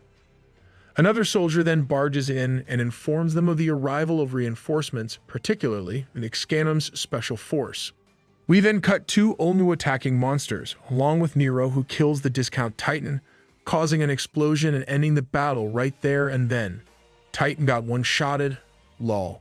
Upon winning the battle, the elven and human soldiers celebrate. Queen Lunadel then arrives, prompting the soldiers to pay their respects and kneel down. As they were standing, Olmu asks why the queen was greeting them personally, as he has heard that Queen Lunadel was unwell, to which the queen simply answers was, because they're the kingdom's savior. After that, the queen welcomes them to Noria and informs them of the great banquet to be held the next day. In the next scene, we find Neria in her room. When someone knocks on her door, it was Nero, who was having a hard time controlling his emotions. Understandably so, since he's about to meet with her mother. Finally, it took them long enough. He worries that her mother won't recognize him, but Neria reassures Nero and calms him down. Elsewhere, we see elves singing in unison. The queen personally greets Teresu as she is a candidate for the queen position. She also congratulates her for having the highest grade. Teresu asks for Ruppy, which turns out is her pet when she was young, who has already grown to be a huge ass tiger. During their reunion, the Queen Lunadel asks if Tarasu has heard of Aruin, one of the 3 elf princesses that was in another group. Tarasu comments that she hasn't heard of her, and turns out her family also hasn't heard of him. Come on, author, you're putting death flags on Tarek like you've just discovered the moon. In the next scene, the students and the Queen are eating in one table. The Queen commends them for their bravery of representing the humans. She then gives a motivational speech about loving their determination to reach their goals. In the middle of it, Avan asks if the Queen also loves the evil side of humans. The Queen responds by saying that they despise evil, but they understand that people are imperfect, and they admire that imperfection, as if to call back to Avan's determination to strive to become a better person.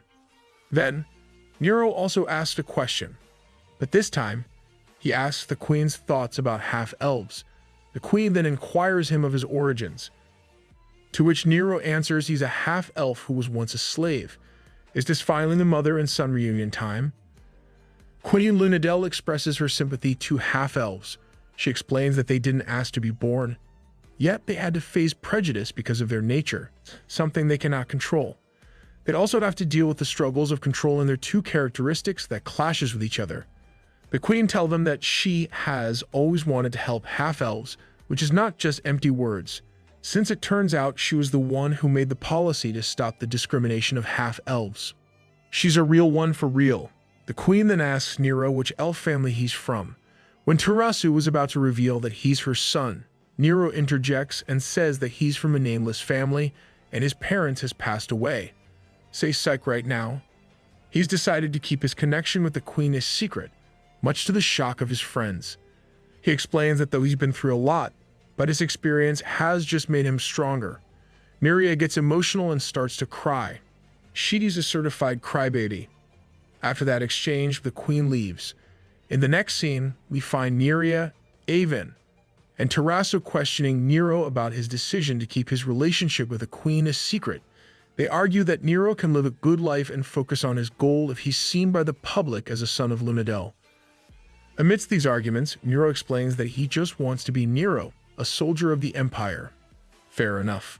He also tells them that the Queen is ill and he's afraid that telling her about his struggles will only burden the Queen and deteriorate her health even further.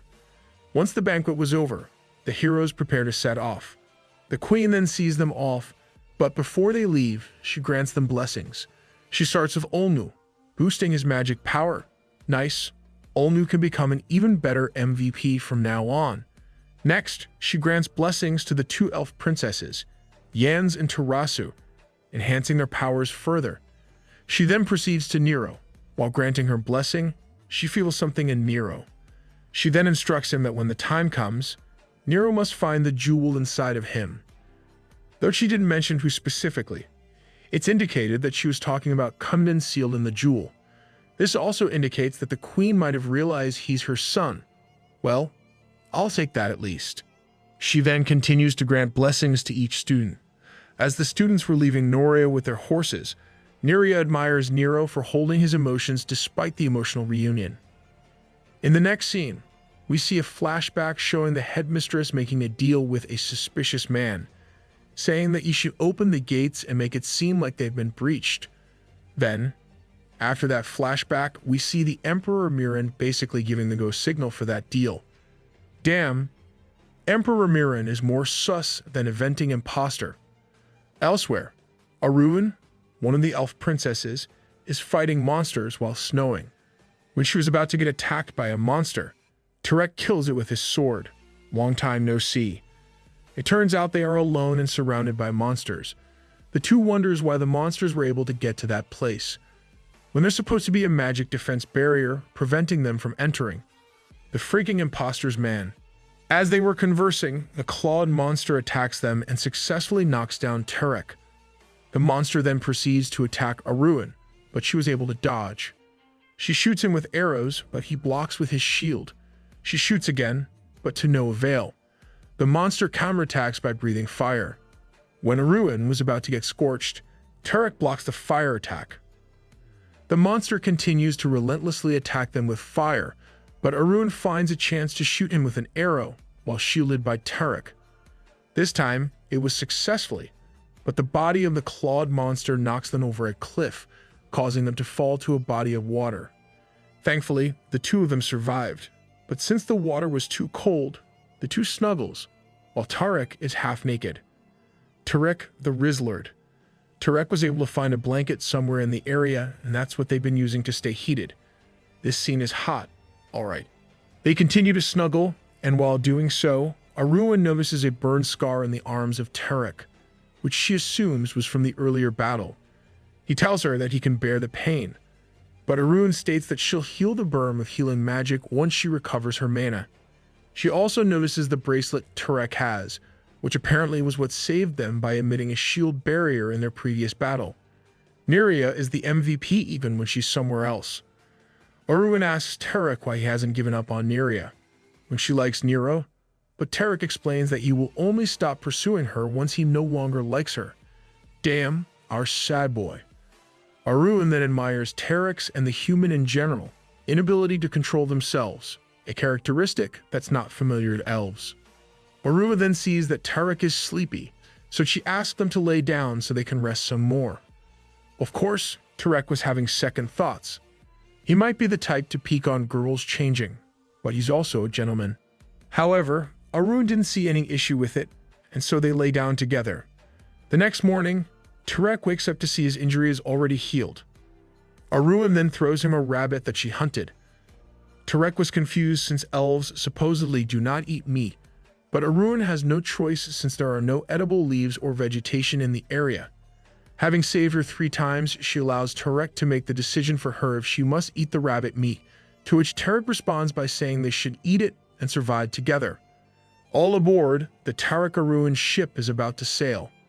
After eating the rabbit, all that's left are its bones. Your sacrifice will not be forgotten, Mr. Rabbit. Tarek comments that it was not enough, to which Arun responds by saying it's because Tarek eats a lot while licking her lips. Tarek teases her for licking his lips and says that she must have liked the meat. Okay, no comment. The two continues their journey to find their troops. They decide to look for farms first. That way, they can ask for the direction to the kingdom, and they can continue from there. Tarek inquires Arun if her legs are still hurt, to which she answers yes, and she's unable to heal it completely as she has yet to recover her mana from healing Tarek. Wow, she prioritized Tarek's wounds. She's a real one. As they continue to walk, they stumble upon a large chunk of snow. They decide to climb it, but Tarek instead grabs Arun and throws her to the top, much to Arun's surprise. Tarek follows shortly after by jumping up himself.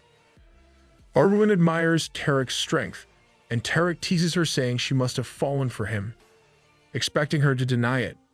She doesn't, so Tarek was curious since he thought elves like skinny guys with pretty faces, since most male elves look that way.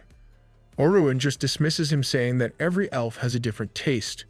Tarek is in, boys. In the middle of their journey, they again stumbled upon monsters, which seemed to appear endlessly. However, Tarek boasts that his energy is also endless and kills the monsters with one hit.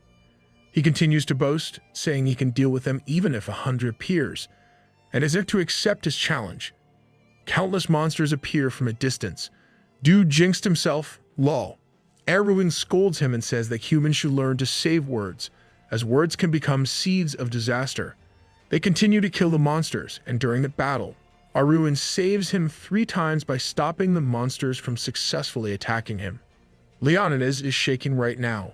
With that, they have successfully defended against the wave of monsters.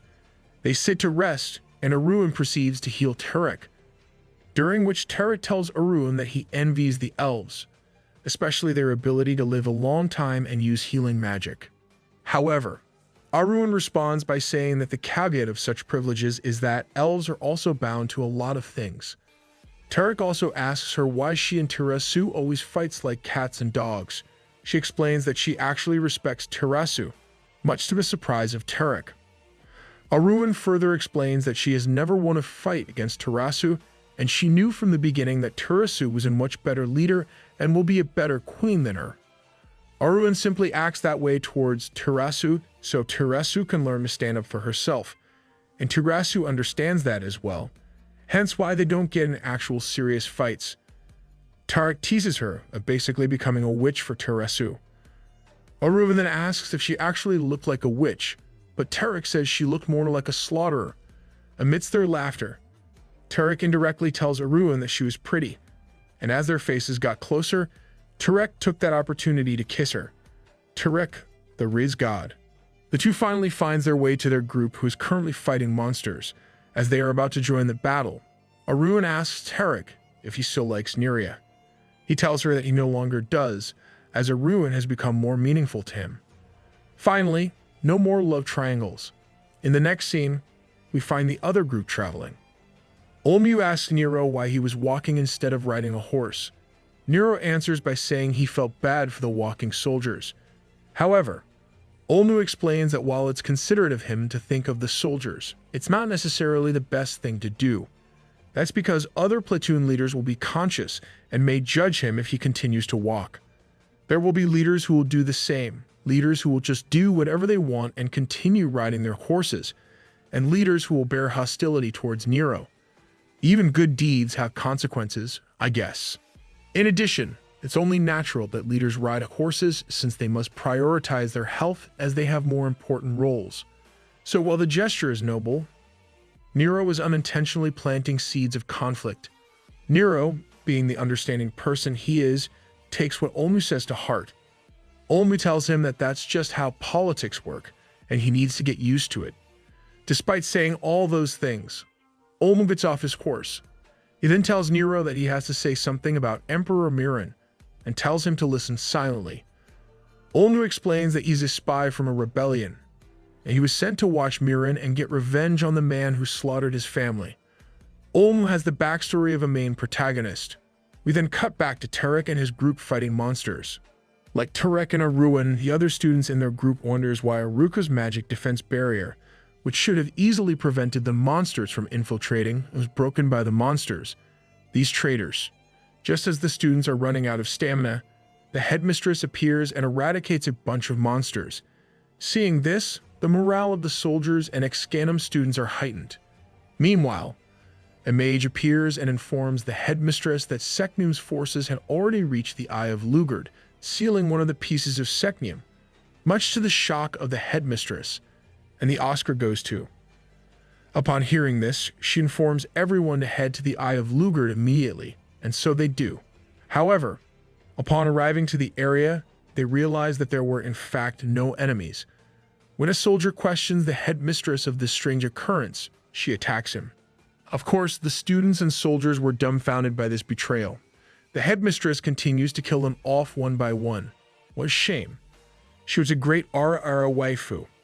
As one student was trying to escape, he was stopped by another master. Turns out not only the headmistress, but a couple of other masters are traitors, as they were killed one by one. The soldiers and students panic. A master also comes after Tarek, but he was able to kill him easily. Get wrecked. The battle ensues. Another master comes after Tarek. Aruin protects him as he was still in disbelief. Upon seeing this, the headmistress takes this opportunity to attack them, stating that she'll make use of his blood. Thankfully, another master protects them and tells the two to run. Aruin tells the master to protect others instead of them, but the master explains that they're the only ones left. As he tells them to escape, he was killed by the headmistress. You freaking psychopath. Seeing this enrages Tarek, who becomes a monster with a dark silhouette. The headmistress admires his appearance, which is apparently caused by a power unique to those with both human and high-ranking demon blood, also known as the Berserker. Surely they will survive, right? The headmistress continues to bombard them with magic. So Tarek attacks back, successfully breaking the headmistress' magic shield and injuring her in the process. She then counterattacks and sends Tarek flying. Tarek has got that MC power-up juice. With this injury, the headmistress decides to get a bit more serious in this fight. She casts a powerful spell towards Tarek, stating that while he's powerful, he is still underdeveloped. Aruin blocks the spell with her magic defense barrier. She was able to block it for a while, but it eventually breaks. Thankfully, Tarek comes to his senses in time and blocks the spell as well with the little bit of magic left in the bracelet that Neria gave him. Erwin sees this and tells Turek that Neria must have cherished him a lot. Damn, Neria has that global support. Erwin then tells Turek to hold on for 1 minute more as she has a plan. Since the shield is about to break, Turek tells Erwin to run as he holds off the headmistress, who then increases the power of the spell. Finally, Erwin is able to cast the spell, which turns out is a portal, and it will apparently close as soon as one person passes. The ship hasn't even fully sailed yet, and it's sinking already. Erwin instructs Turek to enter the portal, but of course, Turek dismisses the idea as he doesn't want to leave Erwin. However, Erwin explains that the people who are above the headmistress are most likely also servants of Seknium. Elsewhere, we see Olmu with Nero. Olmu mentions to Nero about the time when he said that he has seen eyes like his before, one that is strong, but is consumed by darkness. Olmu explains that they were one of the families that were protecting the eyes of Lugard. However, 20 years ago, the day of the battle against Seknium, one of their past slaves, as well as the candidate for the Shy, Murin, came back and annihilated the family and destroyed the Eye of Lugard. So Emperor Murin is the imposter all along. Olmu was a little boy back then, but he witnessed the event. As such, he became part of the rebel and acted as a spy by becoming a professor. Hearing this, Nero was in disbelief. We then cut back to Erwin and Turek. Erwin tells Turek that his power is incomparable to Erwin's, so it's better if he survives. So once she finishes her countdown, she uses magic to push Turek to the portal, leaving her behind. Why you gotta do Turek dirty like that? Author? Olmu and Nero continues with their conversation. Nero asks what rebel forces Olmu is part of, so Olmu talks about the hero who was a longtime friend of Murin. That person realized that Murin was as big of a threat as Seknium. And so, he has a secret army ready in Laurentia, Turek's home. It turns out that hero, the leader of the rebel forces, is Turek's father, the Black Knight, Gagan. At least we still have someone powerful in the side of the good guys. Olmu tells Nero that his real name is Retnin, and he comes from the Asbaran family. Nero mentions that he might have heard of that name before, so Olmu explains that his family is quite influential, as they have led the secret organizations which protects the world. Basically, their family was the Eminence in Shadow. They're also an organization that prevents humans from falling into corruption. They're one of the few families that didn't like the hierarchical society where there are slaves, commoners, and nobles, and was therefore entrusted with protecting the Eye of Lugard. Hearing this, Nero was curious why, despite having so much power, the Asbaran family was unable to change the world. But Olmu explains that there's only so much one family can do. It's a shame corrupt nobles just outnumber the good ones. Olmu then tells the story of Murin, a half-elf slave who was loved and supported by the Asbaran family. However, since he was adopted when he was 12 years old, Murin had already gone through so much pain and suffering. That was enough time for his mind to be corrupted and for a monster to grow inside him. At least he was adopted by a noble family. Nero had it much worse. Seeing his potential, the Asbaran family sent Murin to study in the Excanum Academy. There, he was able to showcase his talent and showed everyone that he is a genius. Apart from his power, he was also charismatic, strong eyes, and soft looks. And in his perfection, everyone viewed him as the perfect candidate for the Shy. Their thoughts were confirmed when Soya, the sword that he was given, became Archdane. Nero was confused since he thought the Archdane, a legendary sword, and it was only later that they found out about it. However, Olmu explains that the Archdane is not a sword, but a title and ability, and only those that are nominees of Shy can permit the ability of Archdane through their own sword. Upon hearing this, Nero realizes that he's a nominee of Shy, as he looks at his sword. Even Nero's sword grows stronger faster than his classmates.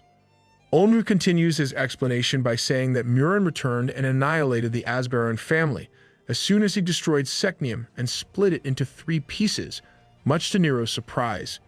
This indicates that Murin purposefully did this so the 3 pieces cannot be sealed properly.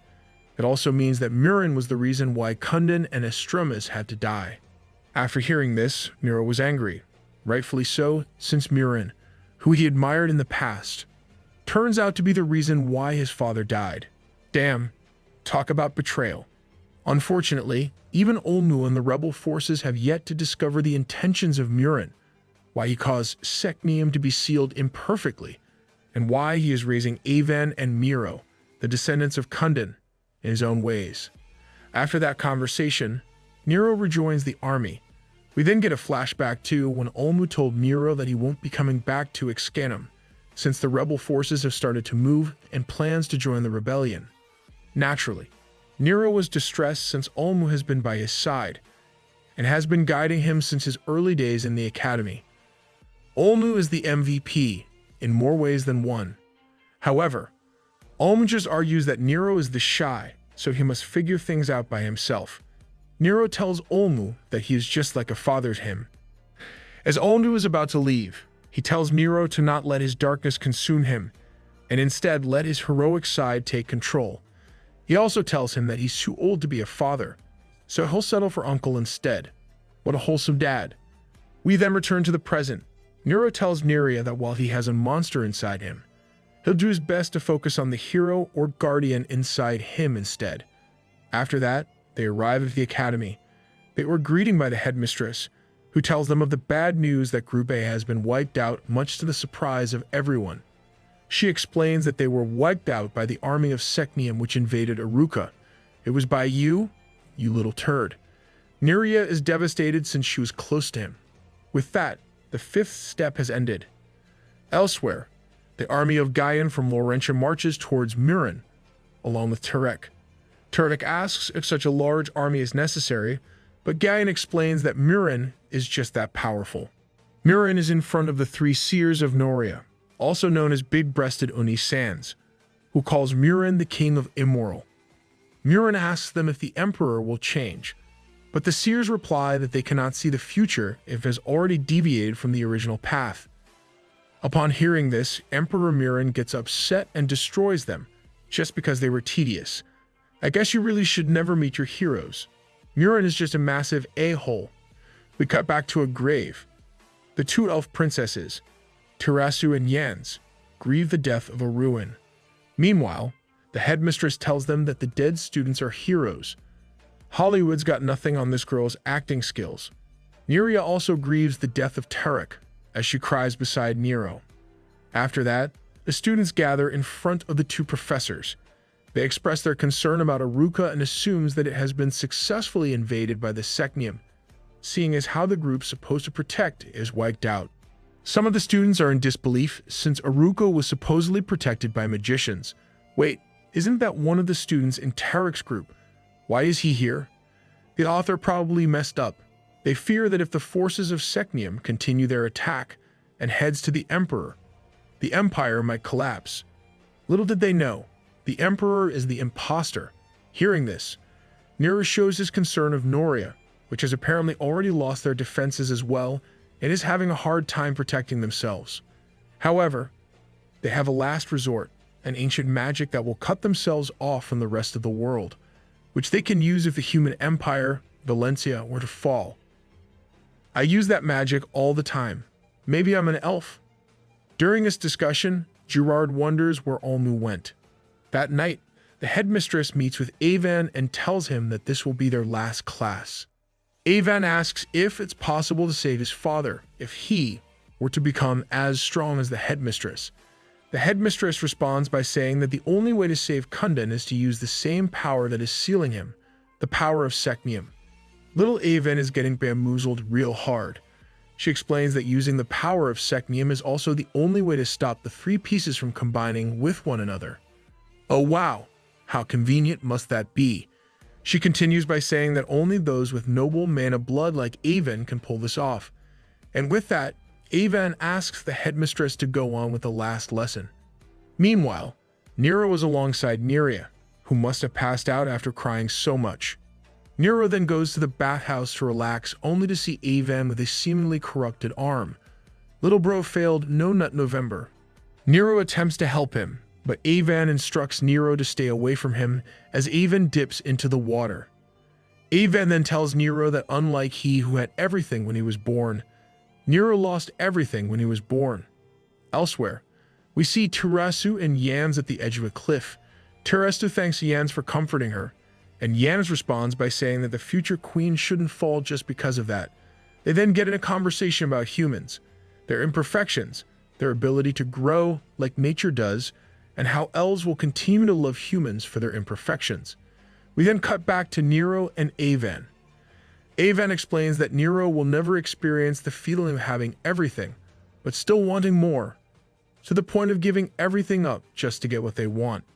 He continues to say that Avan is destined to lose everything, while Nero is destined to get everything. However, Nero disagrees, saying that destiny is not predetermined.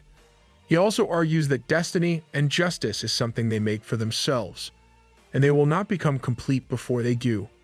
Nero ends the conversation by saying that he wants to be a complete being with Avan. Not gonna lie, that sounds kinda gay. Dude forgot to say no homo. In the next scene, we find the headmistress talking to a crystal ball. She explains that there is only casualty in Avan's group. She hoped to get Nero killed by sending him to Cephas, but he ended up killing Cephas instead. Witness the power of the MC. The person speaking out of the crystal ball tells her that the more she tries to kill Nero, the stronger he becomes. Nero got that Zenkai boost power from the Saiyans. Wait, wrong anime. Since Tarek is still alive, the headmistress assumes that the army of Galleon will move towards Valencia. So, the person she's talking to, which turns out to be the Emperor, orders her to kill everyone in the academy, except for the two, Avan and Nero. Much to the headmistress' excitement, Nero knocks on a door, asking Neria to come out to eat lunch. Neria comes out, and Nero compliments her by saying she looks cute with swollen eyes. Behold, Nero the Rizlord. With all the deaths going around her, Neria expresses her concerns and wishes for Nero to stay with him until the end, so Nero reassures her. While the two are flirting, they hear a scream from a distance. Turns out the headmistress is already in the process of killing the students, stating that she doesn't need a plan like before, as she can kill them easily. Little did she know, she's not the MC. Upon seeing this, Nero recalls what Olm told him about the headmistress, Kadia. Olm explains that Kadia is actually a vampire, and unlike Miran, who is cautious, Kadia is unhinged. He then tells Nero about the origins of Kadia, a student of Excanum, which is part of the class that went after Miran's batch. She was shy and quiet, but over time, she developed a morbid curiosity of dead things. Wow, she's as crazy as Amber Heard. She was infatuated with death, that when she once found a dead dragon, she dug her way into its corpse and stayed there for an entire day. What the F? It was said that Kadia had as much mana as Kundan and Estrumus, but she didn't seek power. Rather, her curiosity was what mattered. So when she became curious about the Eye of Lugard, she applied for a job to guard it. Once she was in the area, she stared at the Eye of Lugard for days on end. Sounds like me, except I stare at a screen. That behavior continued for 2 years, until he killed everyone who was guarding the eye and drank their blood. She was then caught and imprisoned. While in prison, Miran talked to her alone, and after that, she became a model prisoner and eventually became the headmistress of the re-established Excanum Academy. Kadia is one of the reasons why Olnu applied to be a magic professor in the academy. Burn the witch. Upon hearing this, Nero deduces that Miran and Kagia must have conspired together. There were 2 imposters all along. The flashback ends with Olnu instructing Nero that if Kadia were to show signs of aggression, he must cut off her head immediately before she can unleash her full power. Nero instructs Neria to step back as he recognizes that Kadia is already an enemy. In the background, we see Tarasu and Yams walking towards them, still unaware of the situation. Nero shouts and tells them to step back as well, but Tarasu is not so fortunate and was hit by Kadia's attack, knocking her down. Hearing the commotion, Avan appears and sees a knocked out Tarasu. Nice. About time Avan stops getting finished by the headmistress. Kadia then prepares for a battle against the 2 shy nominees, and likewise, Avan powers up after realizing that Kadia must have hurt Tarasu. An enraged Avan shoots magic with the power of Secnium towards Kadia, but Kadia dodges easily, since Nero and Neria were on the opposite side. The magic went to them instead. They forgot to turn off friendly fire. Nero pushes Neria aside to save her from danger. He then absorbs the magic with his sword. Upon doing, he sees visions of Seknium, which startled Nero. He then remembers what Olmu told him about the Archdane absorbing mana and obtaining power that is similar to the absorbed mana. That explains why Nero was able to see visions of Seknium. Olmu also advises Nero to reject Seknium's power as it may corrupt him instead, which is what must have happened to Murin when he destroyed Seknium. Nero and Murin should have installed an antivirus on their swords. Amateurs. Needless to say, Nero decided not to absorb Seknium's power as much as possible. Back to the present, Nero counterattacks with the magic the Emperor taught him. Avan and Nero then gangs up on the headmistress and manages to knock her out of the building, making it easier to fight her without endangering the other students. They make a great team. Nero and Avan continues their barrage of attacks. Nero attacks first, and though Kadia was able to block it, Avan was able to stab her with his claws. Kadia escapes via teleportation and retaliates against the two. Avan was hit and knocked down, but Nero evaded danger, as Neria generated a magic shield to protect him. If only my supports are as good as Neria.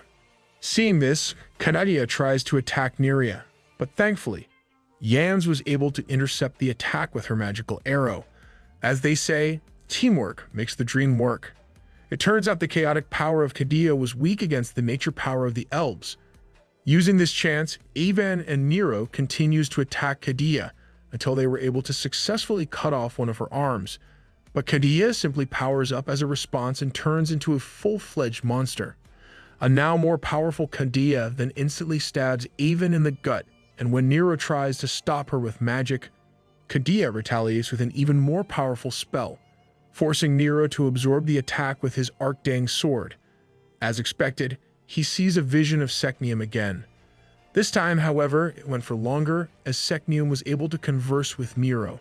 Seknium tells Nero that humans were not sons of Lugard. Rather, they were born from the stomach of Seknium, originally as demons, hence why they are cruel and aggressive. Well, fair enough. With that, Kadia was able to knock down the two nominees for Shai, Nero, and Avan successfully. With those two out of the way, Kadia prepares to attack the remaining students, starting with Miria. As she was about to launch her attack, Turek, in his berserker form, appears and cuts off her arm. He should went for the head. Anyway, beat the shit out of her for a ruin. Nereid is surprised that Turek is alive, but Turek simply continues to attack Kadia in his berserker form. Since berserkers excel in close combat, Kadia pussies out and just attacks him from a distance. While he's stalling for time, he instructs Neria to get Nero. Meanwhile, Nero is still trapped in his own consciousness. There is no sound or smell. He cannot sense anything. Little bro got sent to the Shadow Realms. But then a sprout of light appears and greets Nero. It explains that it has already met Neria, but it's the first time it's meeting Nero. Nero deduces that he's talking to Lord Lugard. Nero gets confused since he should be seeing Seknium right now, but Lugard explains that just like how light exists within darkness, Lugard exists within Seknium. So, to understand true darkness, Nero must first understand true hope. Upon hearing these words, Nero wakes up to see Tarek fighting Kadia. The gang is back. Boys, time for some ass beating. Nero asks about Avan's status, but turns out he's completely fine, as his wounds have completely recovered. So, they began their attack once again. Tarek, Yans, Avan, and Nero continues their attack.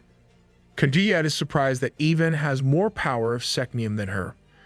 After having exhausted her power, Kadia gives up. As Tarek is about to finish him off, Kadia gets a flashback of the time her parents died. Because of desperation, she dug the graves of her parents, only to pass out because of the shock. Then, when she wakes up, she sees a bunch of maggots crawling in her and her parents' face. Lol, I like how the servant just didn't bother waking her up. As she's saying her last wishes, Tarek slashes her repeatedly, so Nero had to stop him, as Kadia is already dead. Tarek took rest in pieces to a whole new level. After killing Kadia, Tarek's bloodlust is still not satisfied, so he grabs Nero by the head. However, Neria stops him, and remembering how her bracelet saved him countless times, Tarek cools down. In the next scene, we find Murin as he senses Kadia's death, which he assumes was because Kadia is arrogant. We then see him with a group of monsters walking towards the academy. The final boss is coming. Inside the academy, the students and professors gather, and they were all in disbelief when they were told that Olmu is a spy. Turek explains that the biggest problem now is Emperor Murin, who was the reason why Aruka's magic defense barrier was opened, and is the mastermind behind the actions of Kadia and his friends' deaths. Nero also adds that Murin was the one who destroyed the Eye of Lugard, and is the reason why Secnium wasn't sealed properly. In short, he's not the hero the history books told him to be, and he's likely instead on the side of Secnium's forces. Well, as they say, the history is written by the victors, not by the actual good guys. We cut to Avon going inside a room as he asks the students how Terasu is doing, only to find her suffering from poison-like symptoms despite the efforts of Yans and Neria healing her. Avon recognizes the symptoms as the power of chaos, which he, too, possesses, and determines that regular healing magic cannot treat it. Avon tries to get closer, and as soon as he does, he gets a vision of Butterfly with a red glow. It asks Avon why he's choosing to become a good person rather than accept the chaos. It explains that love, friendship, and hope are just abstract things that humans made to control themselves, and in a way, protect themselves from their fear that they are, indeed, offspring of Secnium. Don't get bamboozled again, little Avon. As the chaos power starts to consume him, another butterfly appears, and this time, it's glowing brightly, and it tells Avon to choose for himself. Then, Avon comes back to reality, and turns out he was able to successfully suck the poison or power of chaos out of Terasu. With that, Terasu is now out of danger, until suddenly, a frog-like monster attacks the academy. Damn, when did Kermit the Frog get buffed? The elf professor was baffled by the monster's appearance, since the Excanum Academy should have been hidden by magic, but Nero deduces that the monsters must have been led by Murin. You hit the nail on the head, my boy. However, he still can't accept the fact that Murin was a traitor, considering how he helped him and Avon become stronger. They continue to fend themselves off against the monsters.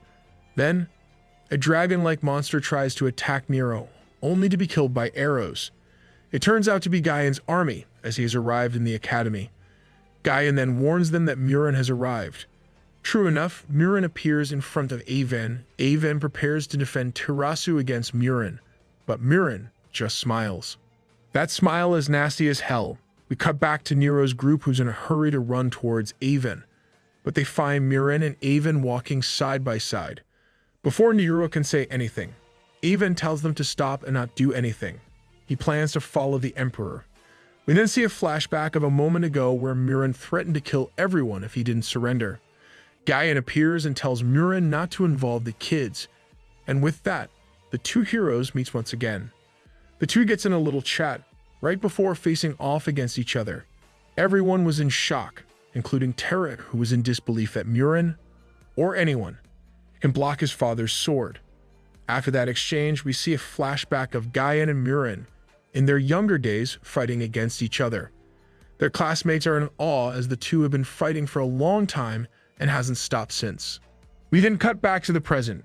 Gaian tells Murin that he didn't see Murin as a slave, but rather a strong warrior. Like father, like son.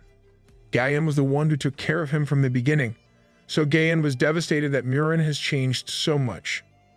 Murin then explains that he was more interested in Estremis and Kundin. Despite the strength of Gaian, who was stronger than Murin at the time, he didn't have anything else to offer. As such, Murin chose to get closer to Estremis and Kundin, who was able to teach him magic. And with that, Murin obtained the strength of Gaian and the magical affinity of Estremis and Kundin, making him the most powerful in the academy. You ungrateful little shit. The flashback ends, and the two continues to battle. Gaian gets in his berserker form, increasing his strength. However, despite the power-up, Murin still manages to knock him away with one hit, injuring Gaian in the process. Murin then mocks Gaian's power, but Gaian continues to attack him as he talks about how Estremis and Kundin thought of him as a brother. During their battle, Murin tells Gaian that it's ironic how Murin, who is a wicked person, uses the power of light when Gaian, who is the most pure of them all, is using the power of chaos. But Gayan responds by saying that his power is a curse that runs in the family. They continue to battle, and as Gayan is about to land a blow, Murin stops the sword with his bare hands, surprising everyone in the area. Murin then pierces Gayan's stomach with his magic, ending the battle. The author is really doing Tarek dirty. First, his ruin, now his father. With that, Murin leaves along with Avan. Nero convinces Avan to go back, but to no avail. Once Murin leaves, Tarek goes to his father. Then, in the next scene, we find Turasu waking up. Neria explains that she was hit by the headmistress and died to the power of chaos. Turasu then asks why she's still alive, considering how there was no cure to the power of chaos. But Neria continues by saying that Avan sucked the poison out of her and into his body. Avan got that sucking power. Turasu asks about Avan, but Neria tells her to get up first, as there's an important meeting. We then see Gayan lying in a bed. Thankfully, he's still alive, but it'll take a while before he can get up. Oh, thank goodness. The author decided not to screw with Tarek anymore. Gayan tells them that they, the new generation, are the only ones who can stop Murin. So they must do so, even if it'll cost them their lives. Tarek is hesitant as he doesn't believe he can lead the rebel forces, but Gayan tells him that he should act as Nero's right hand instead. Nero is the best candidate since, just like Murin, he faced adversities and struggles. But unlike Murin, who was swallowed up by the darkness, he did not. Nero tells him that he couldn't have done it without the help of his friends, but Gayan continues to tell Nero that his surroundings are irrelevant. It's a fact that Nero was able to fight the monster inside him and win. With that, Tarek tells Nero to become his leader, kneeling down to him, and the other students follow suit. Turasu also enters the room and begs Nero to lead them in bringing back the peace. So, after Nero recalls the time he spent with his adoptive father and how he has always wanted change, he agrees. With that, Nero became the rebel king. Nice. Shit's about to go down. In the next scene, we see a bloodied Avan. As the image zooms out, we find that the blood of Avan is being used to break the jewel that's sealing Kundan. Avan then calls out to his father as soon as he sees his face. Elsewhere, the rebel forces are in a hurry to go to the kingdom when they encounter the Black Dragon, who supposedly has enough power to destroy a city. Nero tells them that this is just an obstacle, so the offended dragons send an attack in his way, only to be blocked and absorbed by Nero's Archdane. Nero then uses the absorbed magic to kill the dragon, much to the surprise of his subordinates. Lol, Black Dragon, more like Black Lizard. We cut back to Avan, still calling out to his father. As he's doing so, a bunch of guards drags Avan's grandfather near the jewel, and Murin promptly stabs him, causing his blood to flow into the jewel, similar to Avan's. Turns out the blood of the father and the son is necessary to break the seal, and so the jewel was successfully unsealed. Kundan appears with an evil smile, indicating that he's still possessed by Secnium. Meanwhile, the human army is confused as to why monsters are protecting the castle of Laurentia with them. However, they shrug it off and remind themselves of the Emperor's command to attack anyone who tries to attack the castle. Damn, the entire army is getting bamboozled by the Emperor. We then cut back to Murin, who is now kneeling down to a possessed Kundan.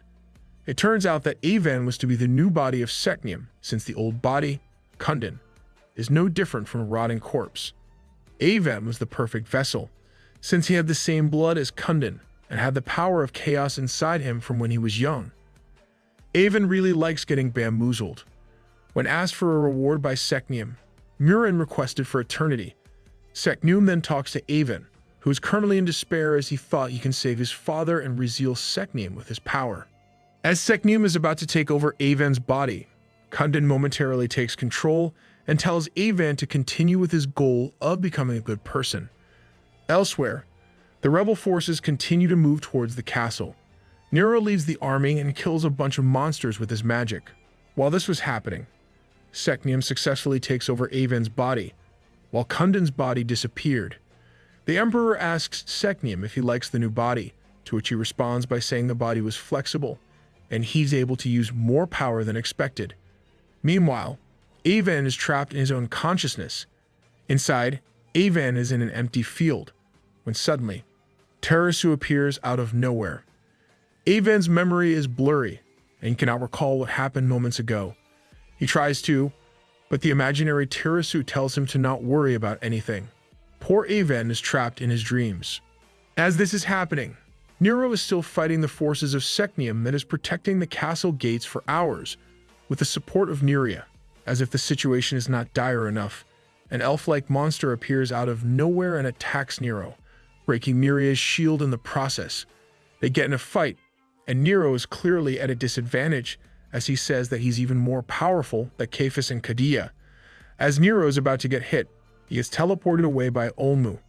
I've said it many times and I'll say it again, Olmu is the MVP of this story. Along with him are a couple of magicians, which promptly attacks the elf-like monster. It turns out Olmu has brought the army of the secret organization that his family once led. Olmu then explains that the elf-like monster is Nuga, the king of ancient Noria. He's a half-elf like Nero, but he was arrogant and so he became evil. He's the real reason why elves hated half-elves. Olmu instructs Nero to ride a wyvern and go to Miran, while the organization holds off Nuga, and so he does. Nuga tries to stop him, but the wyvern was too fast to get hit by the magic spell. And with that, Olmu and the secret organization face off against the corrupted king, Nuga. In the next scene, we find Secnium asking Miran where the 2 remaining pieces are, as he plans to reabsorb them. Miran then leads Secnium to the remaining pieces which he had prepared. As they were walking, Miran asks Secnium why a god like Secnium cannot read the mind of someone who doesn't worship them. And right then and there, a new seal activates, sealing Secnium's new body. Damn, the Emperor is really bamboozling everyone. Huh. Miran then deduces that despite being regarded as gods, Secnium and Lugr are also creations of something, as he was able to trick Secnium. We then find a puddle of blood connecting to the newly created seal, which turns out was activated by the son of Estremis, which disappeared after the ritual. Like father, like son, it is then revealed that he intends to use the remaining people with the blood of heroes to seal the other god in the world, Lugr, to make sure there are no gods left in the world. Meanwhile, Olmu and the corrupted king, they continued to fight. Olmu realizes that his magic is ineffective against his opponent, so he decides to use his last magic, which summons a massive spear from the sky and into the enemy. However, that too is ineffective, as Nuva is able to destroy the heavenly spear. Yup, you're definitely screwed. Nuva then retaliates by casting a magic spell that kills countless soldiers in the battlefield. The Secnium's forces then take this chance to counterattack against the army, causing Olmu to lose hope. While this was happening, Nero is able to get inside the castle. He notices that there are no guards around, so he keeps his guard up in case of an ambush. True enough, Miran tries to attack him, so Nero responds by swinging his sword towards Miran, believing that his sword, which is the Archdane, can take Miran's sword. Unfortunately, his sword is the one that ends up breaking, so Miran proceeds to stab him. Damn, power of friendship actually failed. Nero then wakes up to find himself in the same situation as Avan. He is bloodied, and his blood is flowing. Nero tells Miran that he was supposed to be their light, but Miran responds by saying that he was never the light. He was the darkness that had to endure the ugliness of humanity. Damn, that's too realistic. Miran ends their conversation there and explains that he will be summoning the real body of Lugr by sacrificing people with heroic blood. Blood for the blood god. Once he does, the body of Lord Lugr did appear and was promptly chained by a possessed Avan. Miran then slashes the body of Lord Lugr into 3 pieces. He then calls for the guards to bring the 2 eyes of Secnium, which seals the 2 pieces of Lugr. Miran explains that only when 1 piece of God remains can he control them, hence why he let 1 piece of Secnium possess Avan, and intends to make 1 piece of Lugr to possess Nero. Only by doing so can he make God his puppet. Dude has a god complex. In the next scene, we see a flashback of the time Miran destroyed Secnium. It is revealed that Miran was able to become enlightened and saw everything at that moment. Miran was also able to converse with the actual god of the universe, the Architect. This gives my solo leveling vibes. The Architect realizes that Miran wants a world without gods. Miran then confirms that and tells the architect that he hates the world for keeping balance between darkness and light. The architect explains that Seknium and Lugard are created from the minds of self-created beings like humans. The architect then asks Miran if he's the spokesperson of the people, and Miran, being the arrogant person he is, says he is the one with the strongest will. Seriously, this is next-level shit. As a response, the architect gave Miran a scroll that tells him how he can control the gods Seknium and Lugard, and as such, he's acting on what he learned. Meanwhile, Nero is trapped in his consciousness, just like Avan. In his consciousness, Lord Lugard appears. Lugard explains that they, too, are just creations of humans, the real children of the architect. Humans existed before the gods. Lugard continues his explanation by saying that the ancient humans, or the self-created beings, created many things from the power of their minds. The existence of elves, too, were due to the desire of humans to be guided and reminded of their light. The ancient humans had great taste, not gonna lie. The existence of monsters as well were due to the will of the ancient humans, as they desired for balance between order and chaos. The existence of monsters then lead to the Genesis War, and the blood shed through this war caused the creation of Seknium, a god that will assist in imperfections, and Lugard, a god that will remind everyone of hope. And with a desire to let these gods stop the war, the self-created beings gave these gods all the power. However, Miran is not like ancient humans. He wants the gods gone. Miran wants the humans and elves to live the way they want, for the world to flow that way it should be, without the interference of gods. Surprisingly, Lugard agrees with Miran. Meanwhile, Seknium does not, as she believes that even after sealing her, the chaotic side and wickedness of humans will prevail and Seknium will be reborn and will eventually kill Miran. Dude's out here playing 3D chess. Lugard then instructs Nero to put an end to this once and for all by killing him, which should then kill Seknium as well, erasing the existence of God in their world. Lugard is a gigachad.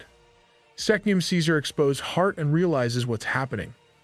Lugard asks Nero once again to kill him, to prove whether chaos will indeed prevail like Seknium said, or they will continue to move forward as Lugard hopes. And so, Nero stabs Lugard's heart, killing both him and Seknium in the process. Once the deed is done, he is transported to where the architect resides. Nero asks the architect if they were created for good or evil. The architect tells him that they are in existence with 50 chaos and 51 order, and as such, they will always move at least one forward. Upon seeing Nero back from his consciousness, Miran wonders why he was able to break free from the seal, to which Nero answers was, because the gods are already dead. Damn. Nero quite literally killed 2 gods in one shot. In the next scene, we see Nuga, who's still fighting the rebel forces and the secret organization. He is able to overwhelm them with his strength. We then cut right back to Nero telling Miran that the gods are dead. However, Miran is in disbelief since the gods should not have been able to die because of humans, but Nero explains that Lugard chose death himself. Miran laughs as he has achieved his goal of killing the gods, and he plans to reign as the new god, since he is the most powerful among the remaining self-created beings. God Complex activated. Miran then tries to attack Nero with magic, but nothing came out. Dude didn't get the memo. Turns out that with the death of Lugard and Seknium, mana no longer exists, since they were originally from the gods. We also see Nuga, who's about to finish off the army, suddenly run out of magic. The same happens to Olmu, which falls because he's no longer able to cast flight magic. An enraged Miran then slams Nero and exclaims that he can recreate mana, since he's a child of the architect. Little bro is in denial. Upon realizes that he can no longer use mana, Nuga argues that he's still stronger than humans, since he has honed his strength for 10,000 years. Meanwhile, Miran continues to beat Nero and, like Nuga, argues that he's still stronger than most humans, but Nero gets a chance to grab a shard of the Eye of Seknium and injures Miran in the neck. We cut back to Nuga and Olmu, who were about to face off against each other. Damn, Olmu is going for close combat despite originally being a magician. What a chad. However, before they clashed together, Nuga was bombarded with arrows from the elves of Noria, led by Queen Lumidel. Another human army appears, which is led by Kara. Seeing this, The armies that were supposed to protect the castle decided to disobey the emperor's commands and attack the monsters. Olmi realizes that Nero must have succeeded in killing the gods. As Miran's about to kill Nero with his sword, Avan stops him. Nero tells Miran that he's alone. He recognizes no one but himself, unlike him who had friends and people who will support him. Nero then extends his arm towards the shoulders of Miran, chanting the spell, Anacratia, and to Miran's surprise, Nero was able to cast the spell and kill Miran. The scene then takes us to 2 years later. We first see Tarek in an empty field, reminiscing about a ruin. Seriously, Tarek, my guy, we are here for you. Next, we're taken to Noria. Teresu is now the queen, and was informed by one of her subordinates that Lunadil went on a trip. Next, we see Avan, who has become the emperor. He declares that slavery will be abolished. Who knew Avan would end up being a likable character in the end. We then see a flashback of Nero telling Avan that he cannot go into politics as a half-elf, so he gave the responsibility of leading the people to Avan. Of course, there are disagreements to Avan's decree. Meanwhile, Queen Lunadil and Olnu find their way to a village which is revealed to be the place where Nero is staying along with Neria and his siblings. Nero, the second slave who found himself in darkness, but unlike the first, was able to find the light, the slave bee.